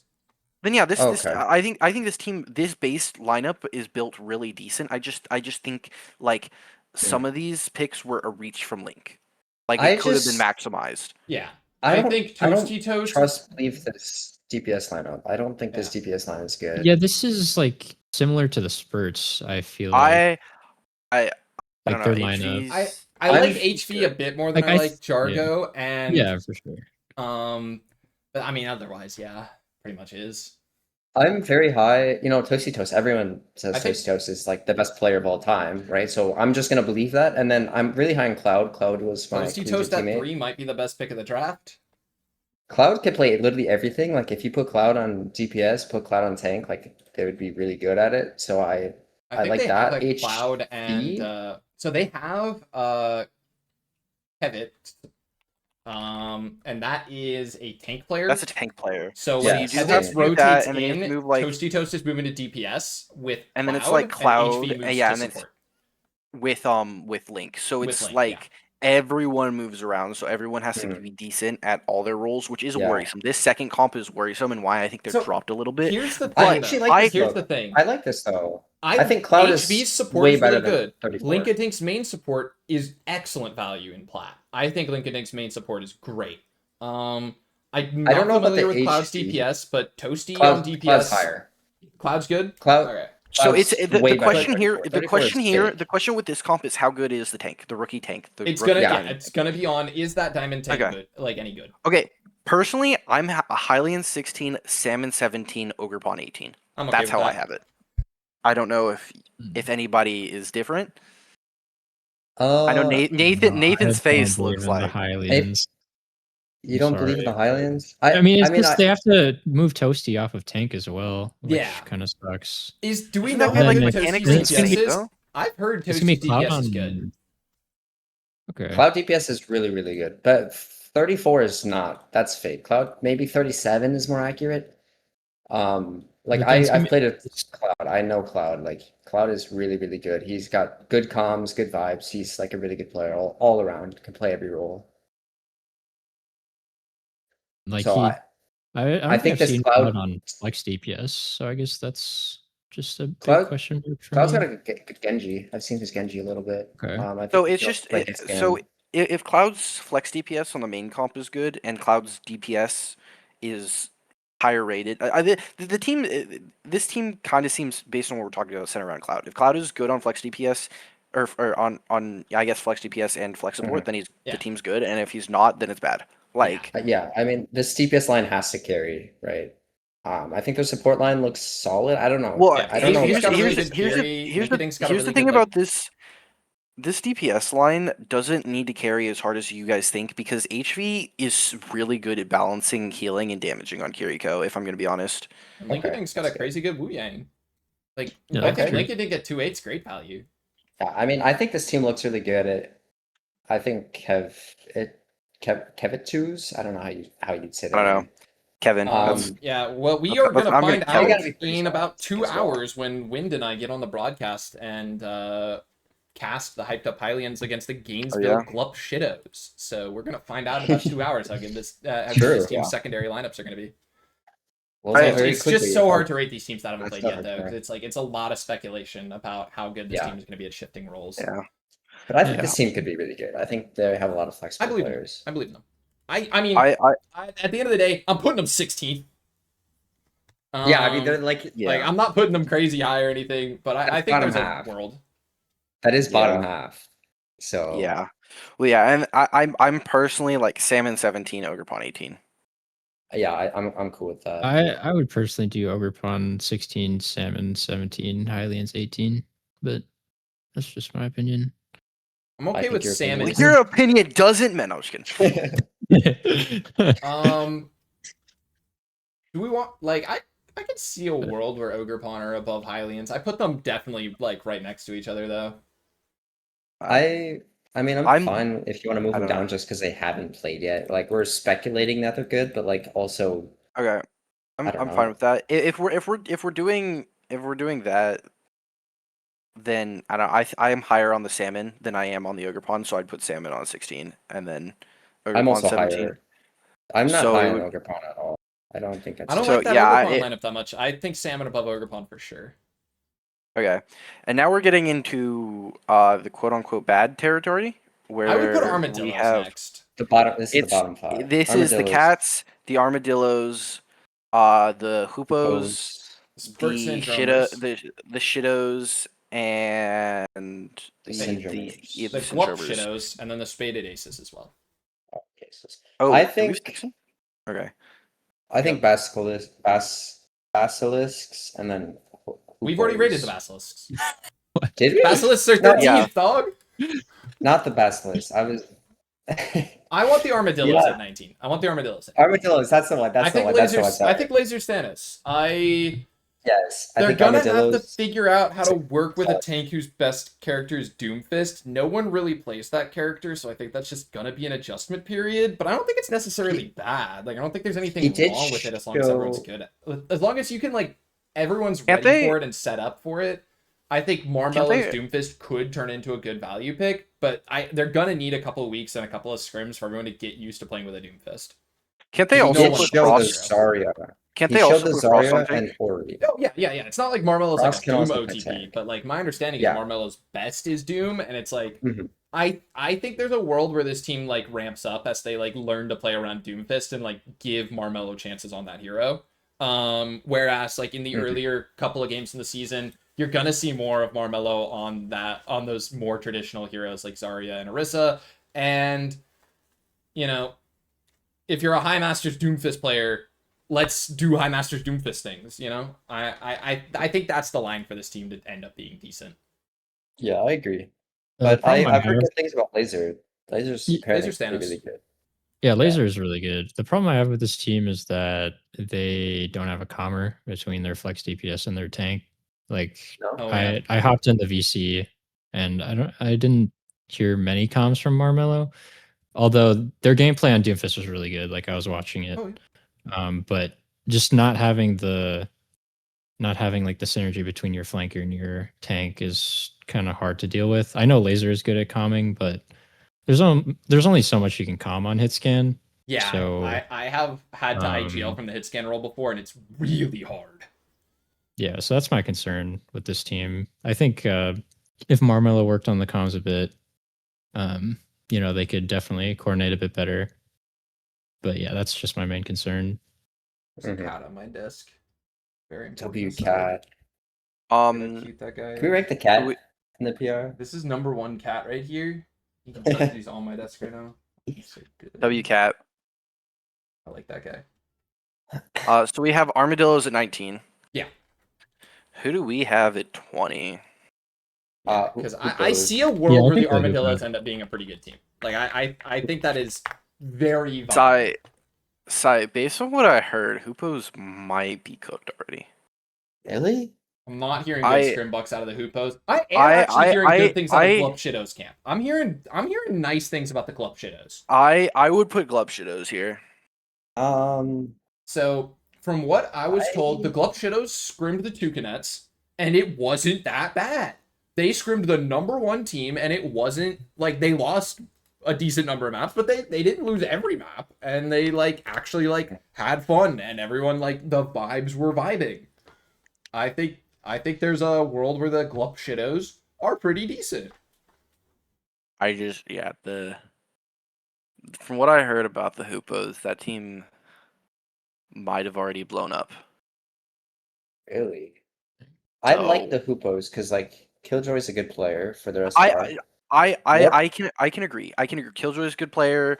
Warblehawk's a good player. Shinbone, Squid 86. I like both of them. Yeah. Really? So the vibes? I think the vibes are already gone. Like, We because did I've not, heard good things about I did Banana not Shake. hear good things of Scrimbucks from the Hoopos. Unfortunately, we do just kind of have to go off Scrimbucks for this though, because the Hoopos still haven't played. The Club Shitos still haven't played. So it's Drew, impossible to say how good these teams are going to look in their matches because we only have Scrimbucks to work off of. I mean, to be So, fair, if we're going completely based off Scrimbucks for the teams that haven't played, I think the Kitazons would be the lower. Wait, why? Based on what I mean, We scrimmed a 4K team. I know, but if we're going 4K. off Scrimbucks, you guys lost most of your maps. But that's but why they I'm also saying we scrimmed should up like crazy. no, but that's what I'm saying. We- We should go completely based off Scrimbucks here. You take that into account when you're evaluating Scrimbucks.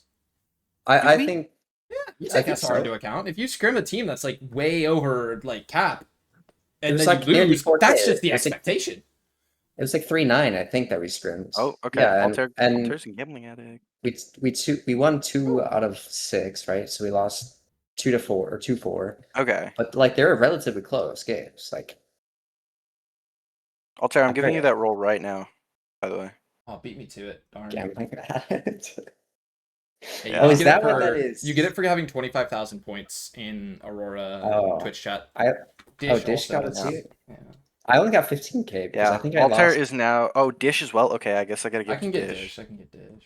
Okay, Can we I run already. a quick poll, 1 or 2, and then slate it in my favor so I can double my money real quick? No. Yeah, okay. Anyway, Dish, Shitos you for have 20. Gambling Addict. Do we give it to Altair as well? I gave it to Alter. Yeah, Alter has her. Wonderful. Okay, both of you should have Gambling Addict. Gamblers. Okay. Shitos at 20. Do we agree at that though? Okay, I like shit that's as a 20. fine. Oh my goodness gracious! What was the Bottom- name of this team again? Bottom Gainesville 4 are Glup the Shitos. Spurs Syndromers, the Copenhagen Cats, the Hoopos, and the Aces. I think I'd put Aces here at 21. It's either Aces or Aces? Cats. I would Or put the Aces are- cats there. The I Cats think. took a nap off the Chillers. I think that's a Okay. solid map to take. I'll put the Cats there. I think the Aces might just be the worst team. We can't say that when Blank's in the chat. He's gonna get so depressed. I don't know. I purely don't want to put the aces at I don't 24 because blank. I like blank. No, I think the aces are better than the spurts, if I had to guess. If I had it my way, if I'm gonna be honest, I would put Mercy Theory at 24. The only reason I don't want to put them 24 is because they actually won a map. That's fair. That's fair. That's why I'm not completely fighting it. Like Yeah. I can understand the argument. I'm just personally, I have the cats at 24. That's fair. So yeah, other than that though, I guess the Aces did also win a map, so they have that going for them as well. The team looks al- very although they did take flat. a map off a team we're ranking lower. But it Plays is still tank for the aces. Strudel. Strudel? Yeah, and the aces were also down their best player. yeah, Yeah, they were Aces- down Aces- Voyager. I guess. They were down So- Voyager. I just don't see a lot of carry potential from anyone. Oh, in wait. Voyager. They did I- not get a ringer for Voyager at all, says Skycer. Yeah. No ringer I- at all for your best player. Okay, you No know what? ringer? They I'll didn't give get a ringer at all. Oh yeah, no put the Voyager Aces ringer. at That's 21. cooked. That's cooked. I'm willing to give the I Aces thought a they would at pass. least get a ringer. Yeah, I no, thought they had a put ringer Aces- until right now. I just assumed they had a ringer, and I just I didn't mean, know. Strudel's good, Voyager's good. Like both those players, really highly. But like, can they carry the team? You know, like I Yeah. feel like you need a carry because all these teams they Voyager have can carry Bro, a team. Voyager can we- carry a team. Voyager's we so we are good. we are at the bottom 4 size, so it is kind of like Oh yeah. I don't know. I don't know anything about MT. I don't know anything about WK outside of the support role. But like that support role is so high. I don't know if they're gonna play support. I'd be I don't think shocked they if do. saw a lot of WK support. Deep Blank Paradox. I think they're both fine for their SR. I don't think there's crazy value there. So like it's a lot of players that I just not so high on outside of like Voyager, Strudel. But I think I- Voyager is GOAT though, so I want to put this team a little higher because I think when Voyager shows up, they're gonna do better. I think I if mean, this if team, They I don't think have if this Voyager and team, they still I won. think- I mean, I- yeah. I think if they do what I didn't and let Blank out of Lucio jail and let him play Mizuki, which is just a really good character right now, they could win a couple games. Oh yeah, A couple games. we're at 21. We're not talking big. But I think the Aces. I think the Aces here. Their max And value. I is think 2 Voyager is wins. gonna. I think Voyager will show up to games and everyone will be like, "Oh my god, this man is cooking because he's Voyager." And Yeah. think I mean, that they have guy's crazy. they have a very flat team. So like that is, I think flat teams are really No, it's good. it's fake Are flat actually though really because good. they're flat It with is- Voyager. Okay. You have a point. I guess you do have a point. Okay, I'm fine with them not being 24, but maybe 23. I believe in like Rue playing Czar and then Voidfire playing Venture. I think that could be a scary duo. So I would personally put the Cats at 21. But then you have but 2 I could Mercy definitely see it. players. I I would think want- Mel can play Kiriko just fine. Cat's Ana's Okay. decent. Cat's got an Ana. Yeah, I- like I I think think they they could got play options their here. heroes fine. Mercy, Yeah. oh my god, we're so Cat, cooked. I've heard Cat was mostly playing Zenyatta. Mercy Zen. How are we feeling about that, guys? Yeah, I'm like, I mean, No, like I'm sorry. Like I Yo, can't. okay. I did cook up a comp, like the knowers know about my Mercy's End comp that I cooked up a long time ago. That I will talk about during my segment. They laid So a it they could played- work. Spicy I'm says telling they you- played a lot of Mercy Kiryu Yang, so Mercy I don't know. Kiryu. I That's good. am a believer in Mercy. People know this. I drafted a team around a Mercy player last season, and I won doing it. I also know Mercy has its limits, and I don't think that character works without a Kiri. So if you're not pairing a Kiri with a Mercy, then I do not think that team will win maps. Yeah, I agree. I think if they do play the Mercy, then I'm not as worried about this backline. Yeah. Right. So Mel is what, mid diamond? So like that's pretty good. Like that's nothing to like say. It's just a matter if their Mercy players want to play Kiri and will play Kiri. Like Yeah. if they do that, then like maybe they win.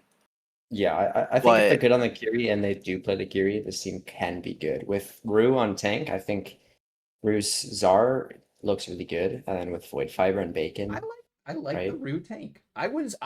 I shouted out the Rue tank as like a potential sneaky value pick in like later rounds of the draft, and then Rue got taken second round, which I wasn't expecting. But I thought Rue was going to be like a sneaky value pick as a diamond tank.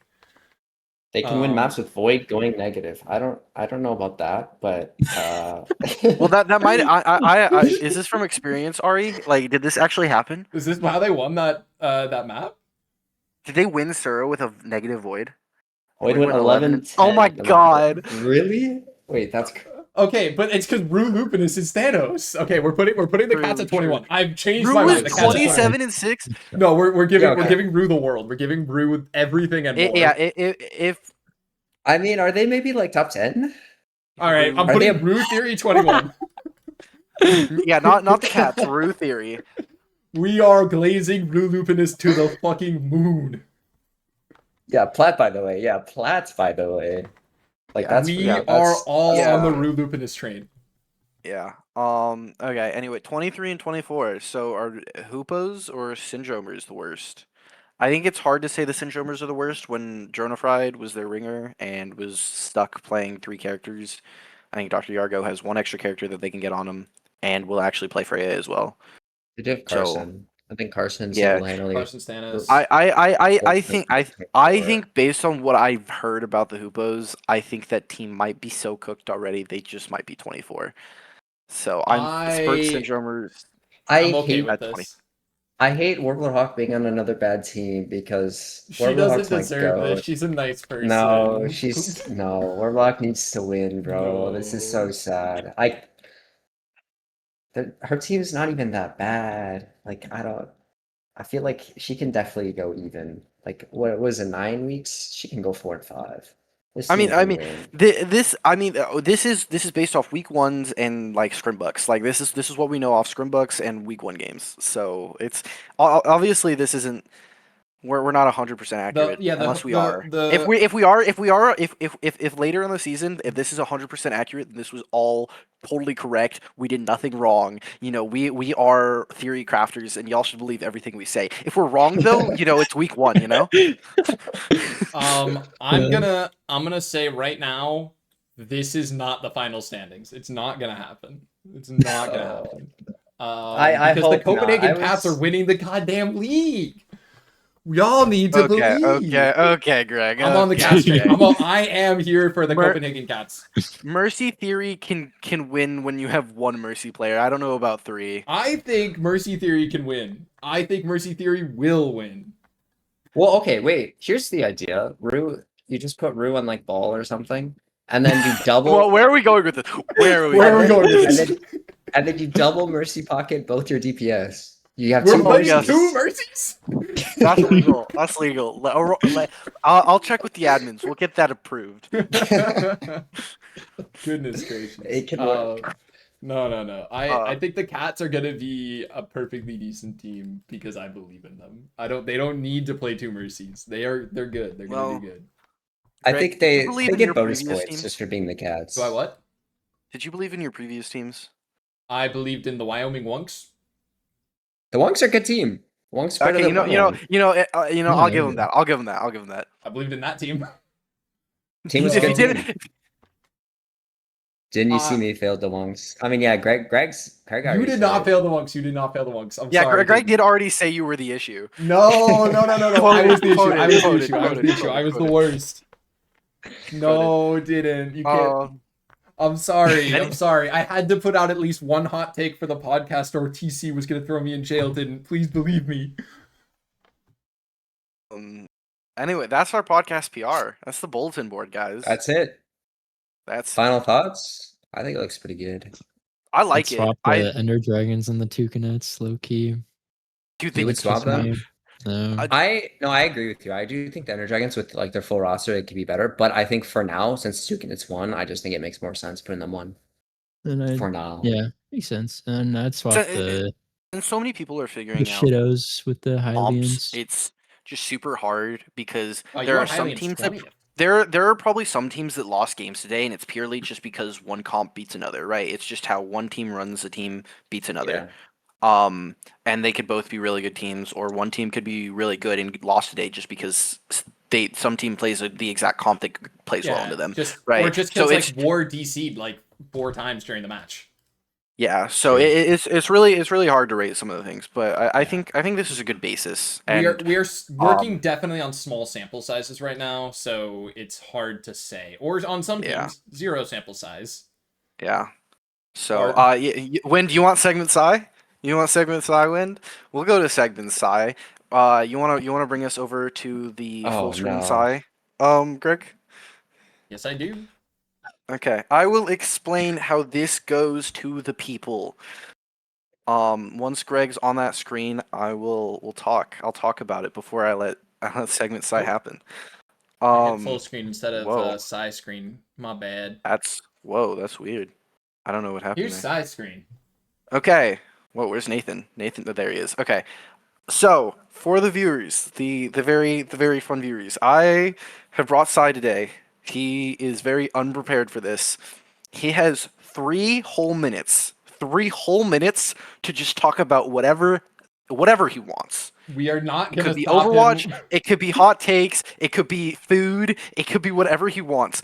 But as soon as that timer hits, I am cutting him off and he doesn't get to talk about that topic anymore. He's done. And then we move on to TC's test. So, as soon as I start this timer, me, Greg, Nathan, we're shutting up. Sai just gets to talk. And I'll let you know when he can go. Sai, let me know when you might be ready. Uh, okay. Yeah, sure. Okay, cool. I am starting the timer in 3, 2, 1. Okay, so I was not prepared for this at all. Literally, I was told this was going to be a thing 15 minutes before we went live. Um, I want to say I drank a little bit too much wine last night, and I'm very hungover before starting this. But I do have a couple notes I wrote down before starting. Some hot takes I have. I think main supports are fake. I know is this the league of or the season of main supports? I think main supports are bad. I think double flex is the move. It's so good. I think Lucio is bad. To all my Lucio fans, you're all bad at the game. Specifically, this is to Lobster. I think Lobster, fake hero. I see.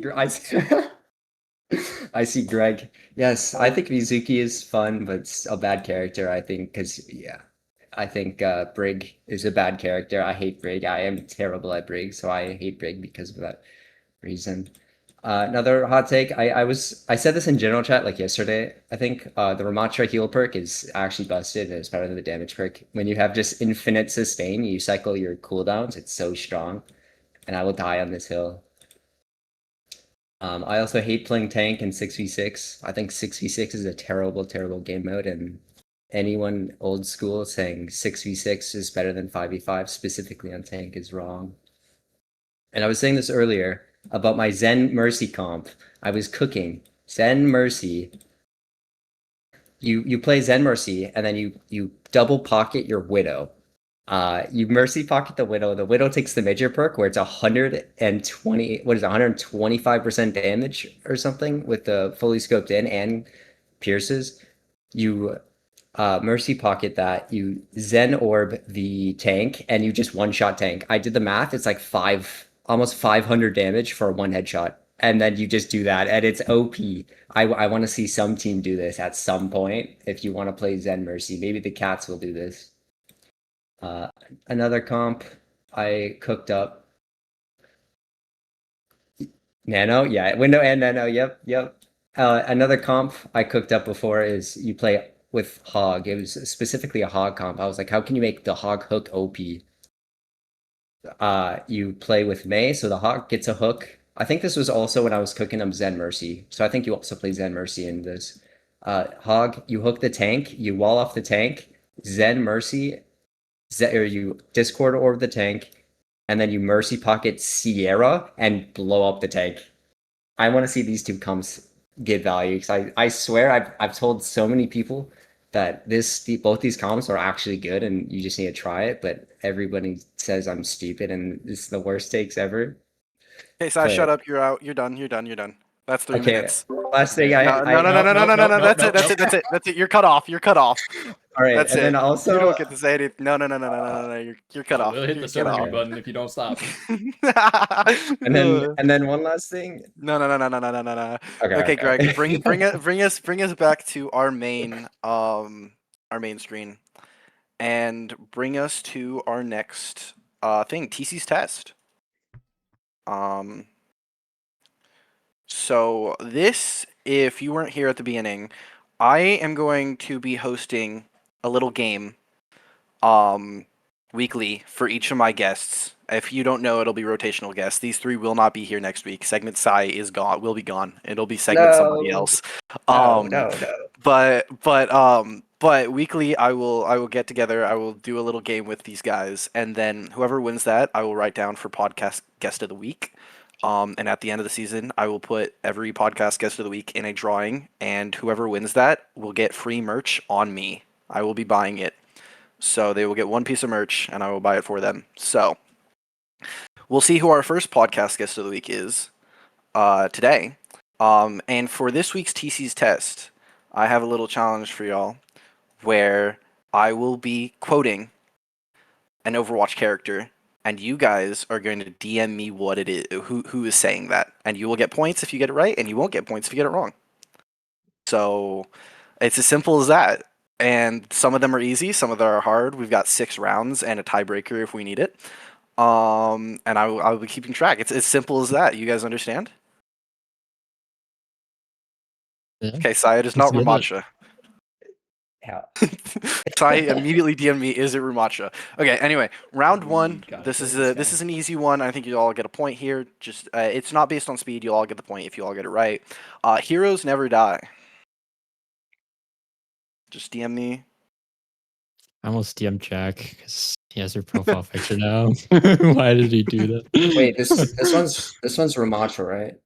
Yeah, surely. Okay, That's every not what I single thought it was. person got it right. Everyone has 1 point. It was Mercy. Oh, I was sweating. I that one was difficult. Was it? Okay, because that's in the easy category. Another easy one, because this was I think this one was pretty popular recently. Everybody stretch, good. Who said that? Uh-huh. Can you say it again? Everybody stretch, good. Can you use it in a sentence? um, I'm showing my cat on cam because I ain't know what the fuck happening. I ain't know. only one person got it right, and it was Greg. It was Zarya. That was a pure and- vibes cast. Zarya, Yeah, that that's- voice line was messed cool. up recently, and it sounded really weird. And I think they took it out for a bit and then fixed it. But that was the thing. Wait, Nathan, what did you vote? I said Sierra. Oh, I said Anna. Yeah, and then Greg got it right on Mercy. We're moving over here to medium ones. I think these will be a little harder. Yeah, those are easy. Well, I thought you would get the Zarya one because it was a thing recently, but I guess not. Not kept up. The next quote is, "The grind never stops." I think the lingo there can kind of give it away a little bit, but we'll see. Grind never stops. The grind never stops. Can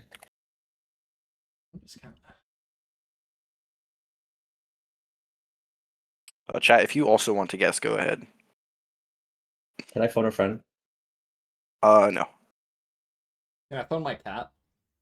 Sure. Athena. This is rigged for Greg, trust. Athena, who said that? Okay, Please tell you me. all got it wrong. Sai's gonna hate me. It was Onron. What? Bruh. That's No a voice line way. Onron has. Yeah, no way I was It's getting an that. on voice line? Wait. Yeah. No, what's so messed up is I was like, should I just send in Onron for fun? But I'm like, I'm gonna say Ramatra again because that's funny. I was about to Okay. say Onron just I went because with Soldier 76 because I Bro, really I've- had no ideas. I play with voice lines all, so I don't even know. Yeah, I know Slade Sai did not get it. No, Anyway, I Sai's a play fake voice lines all. Onron fan. Wait. I know. I don't play with voice lines, and listen. I'm too busy locked into like listen. Okay, Unfortunate, unfortunate. Okay. Anyway, next one. Next quote. They will fight us and they will lose.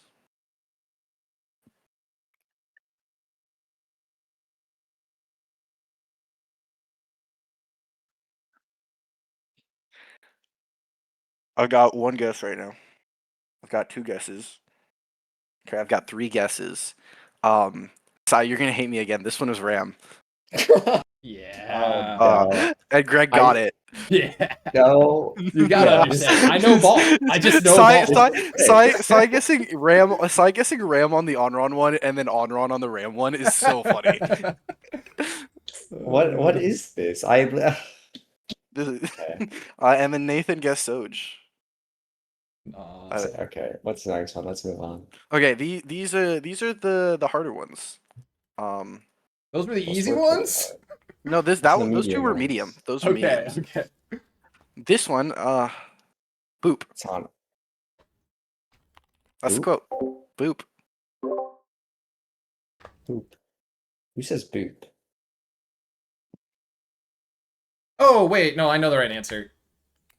You can change your answer. Okay, yeah, You hadn't given it yet. I almost got that wrong. I was very close to getting that wrong. What do you gotta say? Okay, I have two somber guesses and I have Juno guess, and you're all wrong. Greg, Lucio does say boop. It was Lucio, and I'm just stupid. No, why did Sombra I change it? Sombra also has a boop quote, but I thought it'd be really funny if I made it Lucio. So, I none of you. Wait, of you- so So wait. you're saying what? Sombra does say this? They do, but just I got picked the and one choose one. to fuck with y'all. Alright, that's valid. So, and then last one. So I it's a don't- 50-50, and I got both right answers, Yeah. and I'm not getting it? Yes, exactly. I could have also I thought about this for the other hard one, but I decided not to do it. Both Ash and Cassidy say bullseye. And I thought about doing that the same way. But I'm not that mean. I should have. Anyway, last I'm quote. mad. I'm upset. Last quote. Well. That's it. Just well.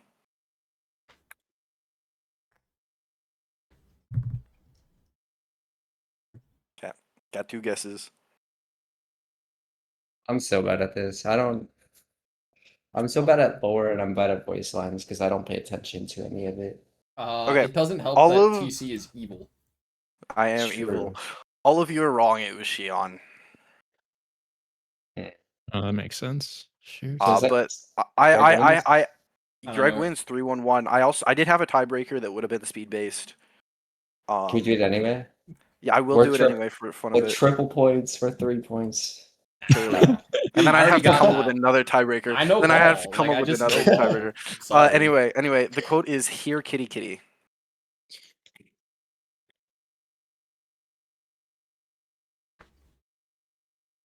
I don't know that one. Okay, Nathan did get that Really? right. It was Mizu. The other two said Oh. Ana. That's I thought right. I thought I could maybe get you guys with like break or something, just because the jetpack Listen. cat and connection and stuff like that. Nah. But It's it gonna break as was well. it was Mizu. So Nathan, I'll give you half a point just to put you over Sai. Let's Tiebreaker. go. The tiebreaker So- was needed, so Nathan gets second. So Greg gets first, and he will be our first podcast guest of the week. Yippee. And he will be up for that drawing in, and then yeah, NQ gets second, Sai gets last. Oh. So At least I but got yeah, the Mercy one. That one was Yeah. difficult. yeah. It'll be a different game every week. So if you didn't find this one entertaining, hopefully you'll find the next one entertaining. And then I think we go into our next segment. Yep. Where it's upcoming, where we look at the next few games. So we did already rate these teams in the PRs and talk a little bit about them, but we've got 3 games left to play this week that have not happened. 2 will be tonight. So we have production confirmed for the Gainesville Glupshitos versus the hyped up Hylians tonight at 7 p.m. And Panini will be doing a couch cast of the horizontal Hoopos versus the Styx Ferrymen on the second channel tonight at 6 p.m. And then the last match of week 1 will be the Matsudo Marshadows versus the Kirikite Ikao Kitasans on Tuesday at 7 p.m. And Booney and I will be handling production on that one. Yeah. I want to do quick predictions. I don't want us to sit here on the segment for too long since we've already been here for quite a while. We're at 2 hours and 8 minutes. Um, but let's shoot some quick predictions for the rest of the week 1, and then we will do some quick predictions for week 2. We'll start with 6 Ferrymen and Horizontal Hubos. Ferryman 3-0. That's Sticks. where I'm at. Sticks 3-0. Yeah, Yeah, I I'm agree. 3-0. So, Sai, quick prediction for Ferryman and I Hubos? believe in the Hoopos. I think they take a map 3-1. Okay. Hylians and Shitos. I'm going to take the Hylians 3-1. I'm going Hylians 3-2. I think the Shitos are better than a lot of people are giving them credit for. The Shitos. Well, Shitos. Hold on. I need to look at this team again. I'll go 3-1 Highlands. I think they're gonna struggle with Toast on Czar, and they're gonna win when Czar's banned. Yeah, I think it's a close one, 3-2 probably for Hylians. Okay.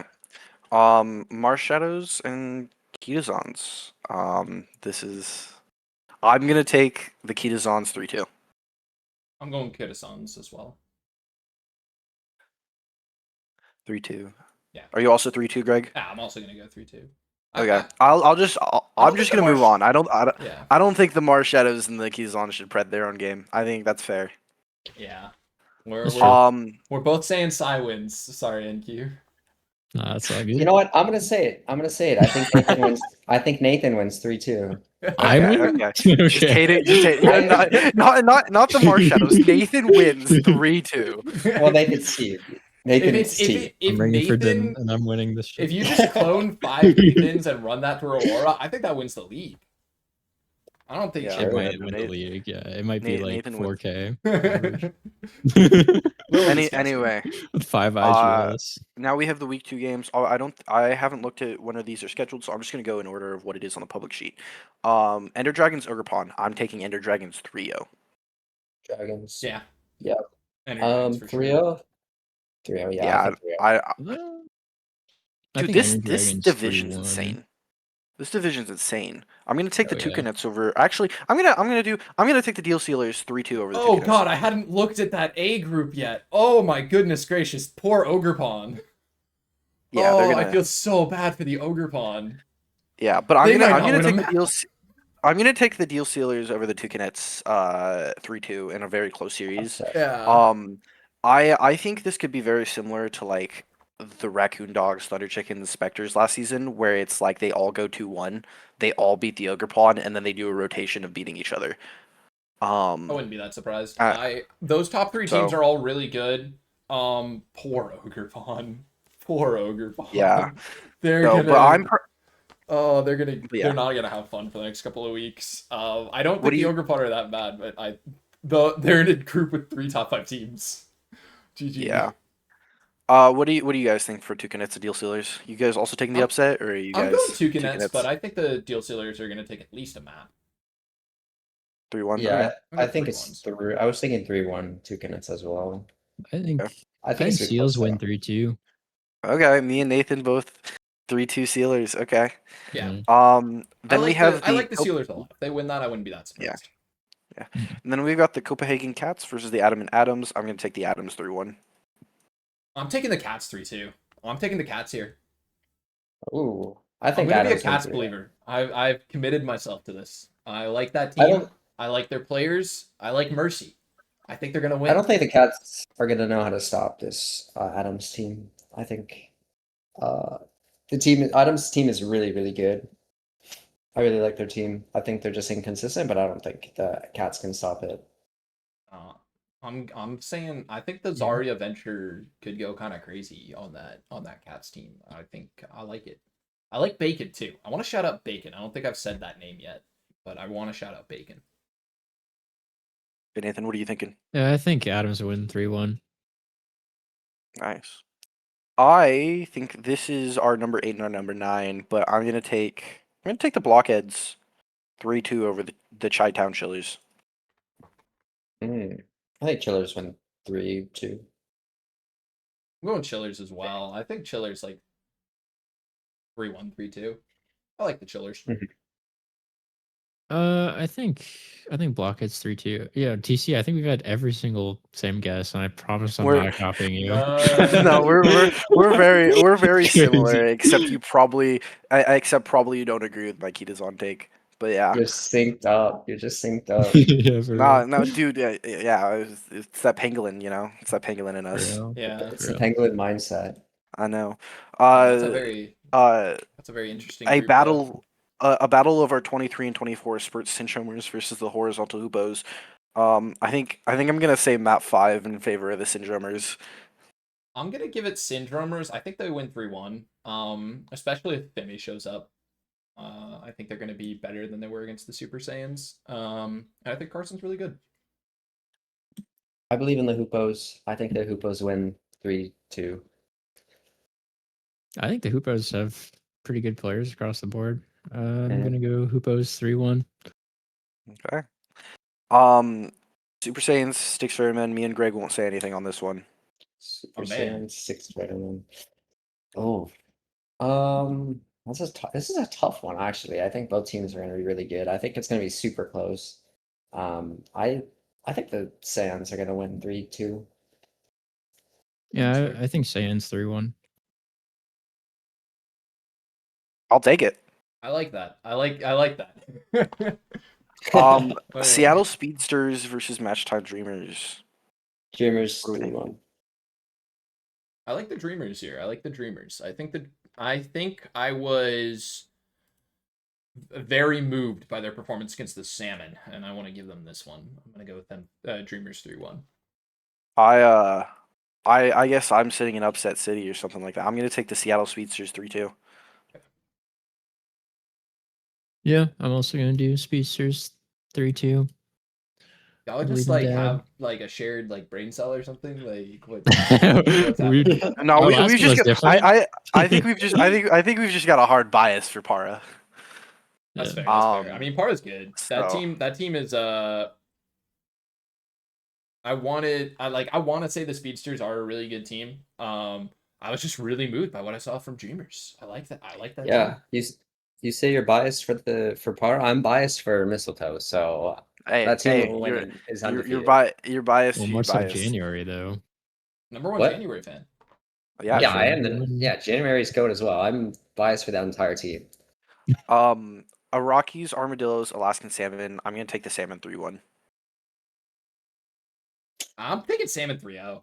I think the Armadillos are going to take a while to figure things out. I think the Salmon are also going to probably take a while to figure things out, but I still like the Salmon.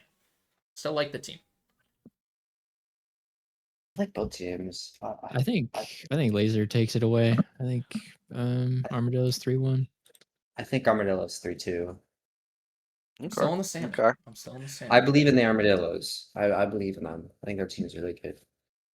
Shattered Island Skylanders, hyped up Hylians. I'm gonna take the Skylanders 3-1. Taking Skylanders What's 3-2. I think Toasty Toast will win some maps. I'm gonna say Highlanders 3-1. Yeah, I think Skylanders 3-1. No, wait. What did I say? Highlanders? I meant You said- Highlanders. you're halfway between both team names, so no one knows who you're betting. Yeah. No. So if I'm wrong, I can just say, "Oh, I meant to say this." Yeah, that's No, I'm saying the Highlands 3-1. Okay. all right. Are we at Keyblade Master Shidos or did Nathan give Keyblade take? Masters Glub Shadows. I'm gonna take the Keyblade Masters 3-0. I'm also taking that 3-0 Keyblade Masters. I'll give the Glub uh, Shadows a map. Keyblade Masters win 3-1 though. I think Shadows win 3-2. Okay. There we Oh, go. Upset.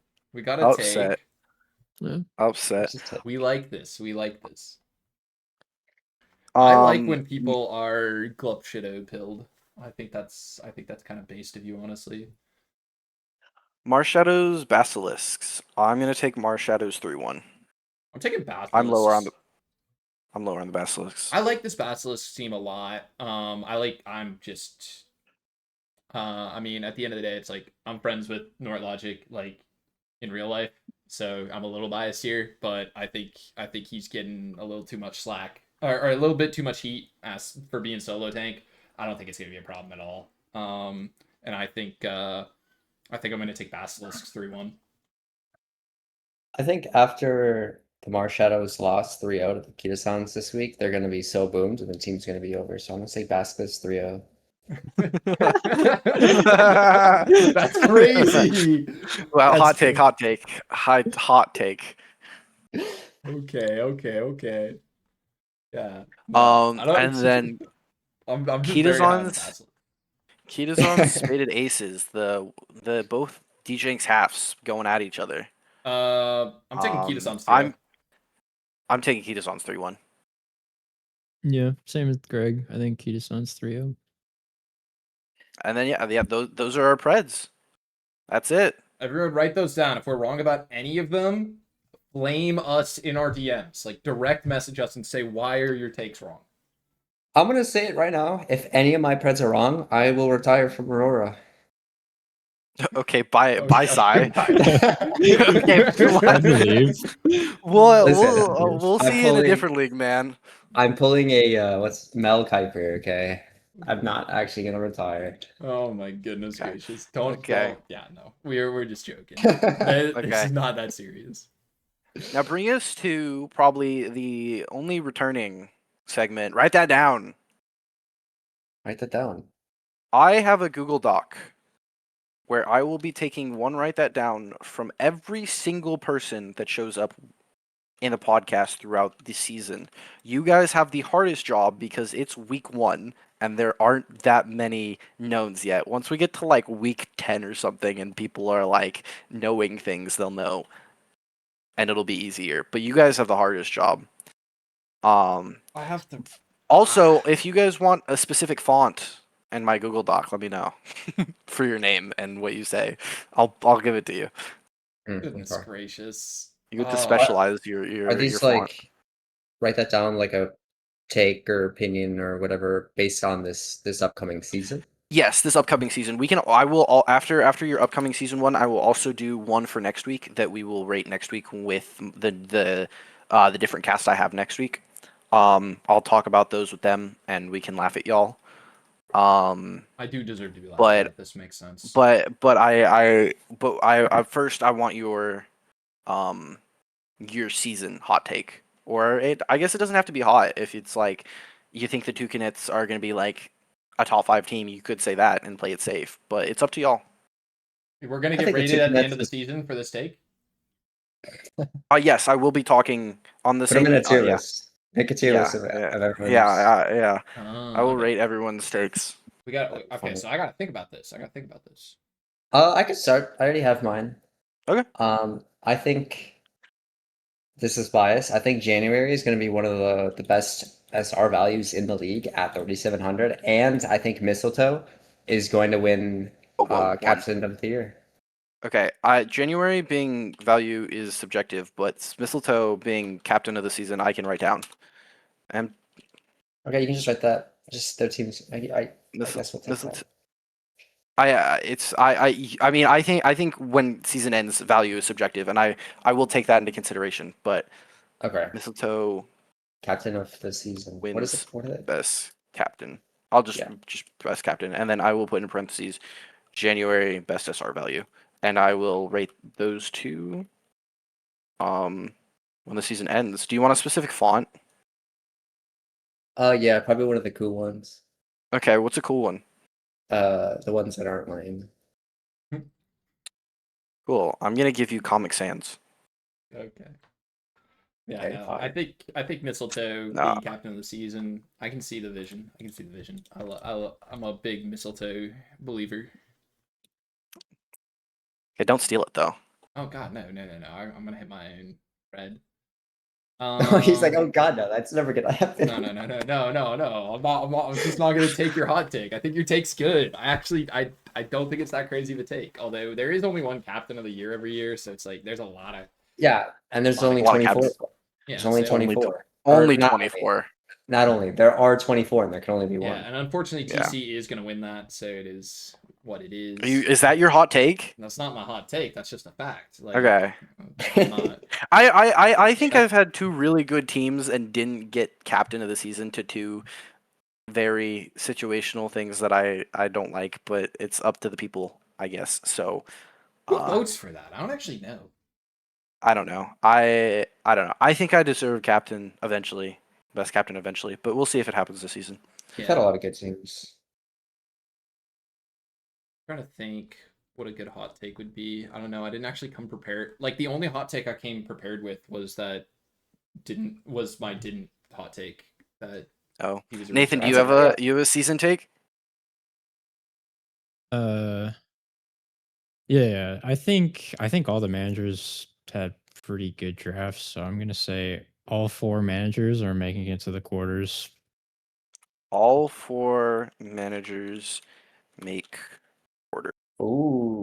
Okay. finals. So Okay.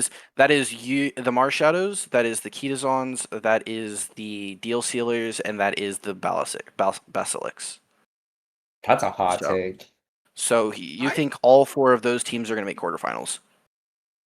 Yeah. Okay. Do you want a font?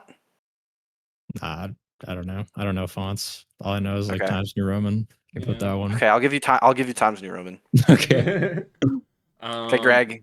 Yeah, no, I think Nathan's take's pretty fair. I think all those teams are pretty safe bets for. How many teams make playoffs again? I think it's 16. I think we're cutting 8. Ooh, okay. That's a little less safe to make all of them make playoffs, but I would still expect all of them to make playoffs. Personally, Not playoffs, quarterfinals, right? So that's second round of playoffs. quarterfinals. Yeah, Could it would be happen. before semis. It would be Nathan thinks those 4 teams are going to be Are half all- of what's left.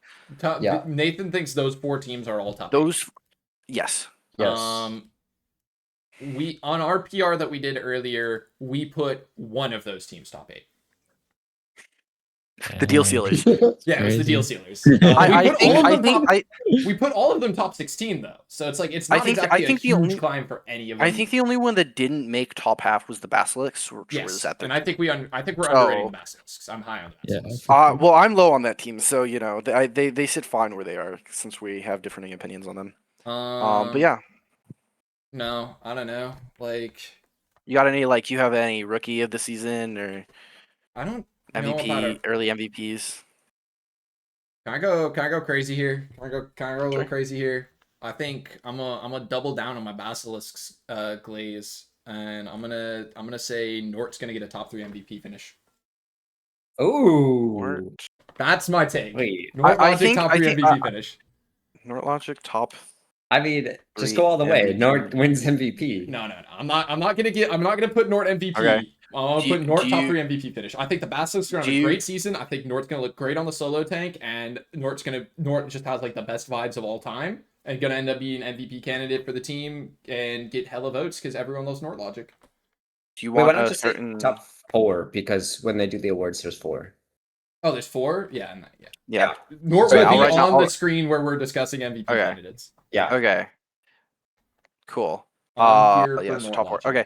What font do you want, Greg? I don't know, like Arial. Okay, cool. So we've got Arial and Times New Roman, and then I gave Sai the Black Ops one. The Nice. Cool. Black Ops one? Yeah, there's one that's called the Black Ops one. Wait, I need to look at that one. Okay, cool. Now, what are your hot takes for this upcoming week? This upcoming week. Yeah. Wait. what do you think's, There's a font called Lobster. I was Give me Lobster. Give me gonna- Lobster. I want Lobster. Okay. No, I was gonna say something. I was gonna say there's a font called Lobster. If you have Lobster on, you need to give Lobster. Yes, you need to have Lobster on, and then you give him Lobster. Never mind. Don't give me Lobster because it needs to be saved for Lobster. Okay, I'll give you Arial then. Okay. It's a fire font too. I can't lie. It's That fun font looks looking. I good. like it. Okay. Yeah. Anyway, this upcoming week hot takes. I know we had a couple in Preds, but I'm you can gonna either double down. Cats win.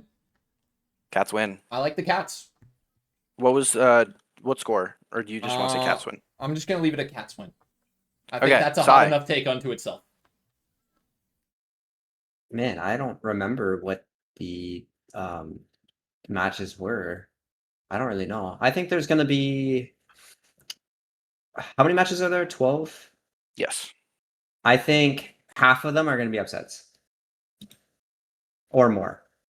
Half or more of the week 2 matches are upsets. Okay, is this going off what the pred sheet says?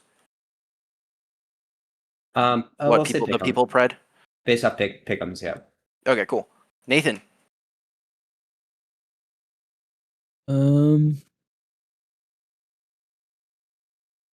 I guess my hot take was the Glup Shitos are gonna win hmm against the Do you want to do a sim score, or Masters. do you just want to say Shitos win? I'll bump it down to 3-2, maybe. Yeah, I'll do 3-2. Okay. Glup Shitos. I believe in the Shitos win Glup Shitos. 3-2. Okay, so for season preds, Greg, Norlogic is a top 4 MVP finish. Sai, Logic's MVP Mistletoe finals. wins best captain, parentheses, January best SR value. Nathan, all 4 managers make quarterfinals. Weekly Preds, Greg says the Cats are going to win in a battle against the Adams. Sai says half or more of the week 2 matches are upsets per the pick'em sheet. And then Nathan says the Shitos are going to win 3-2. Does that all sound accurate? I'm here for it. Sounds good. Then yeah, that is that's the last segment we have. I mean, if you want to move up to the wrap up over here. We've hit the wrap up button. Cool. Yeah, the wrap up button. This is the end of the podcast. We've as the season goes, we will be talking more about ALS and Pokemon and the community team games as things go on and other topics. Today was very focused around AOC. Thank you to Greg, Sai, and Nathan for showing up, giving us hot takes, talking. I think today was really fun. I hope the people enjoyed. I think there were some hot takes, there were some normal takes, with some cold takes. I think it was a good first podcast to start off the season. So, do you guys have anything to say to the people? I I called don't know in why to they work buffed to Freya be that here. much. That's kind of Freya's nasty. good. This is true. I did ask Sai, and he was like, "Well, I have work," and then 30 minutes later was like, "Actually, I'll just call in PTO." That's crazy. Eh, What the? That's Yeah. actually insane. Sai is I use- committed. I use Holy. PTO so I can miss work to be here. That's crazy, bro. so Um, that is a thing. So, yeah. but yeah, this is the Borealis Bulletin podcast, episode 1. I'm TC. I'll see y'all next week. But bye bye to Greg, Sai, and Nathan. Maybe I'll get in a different one, but no guarantees. I'll see y'all next week. Adios. All right. Uh, Nice day, everyone.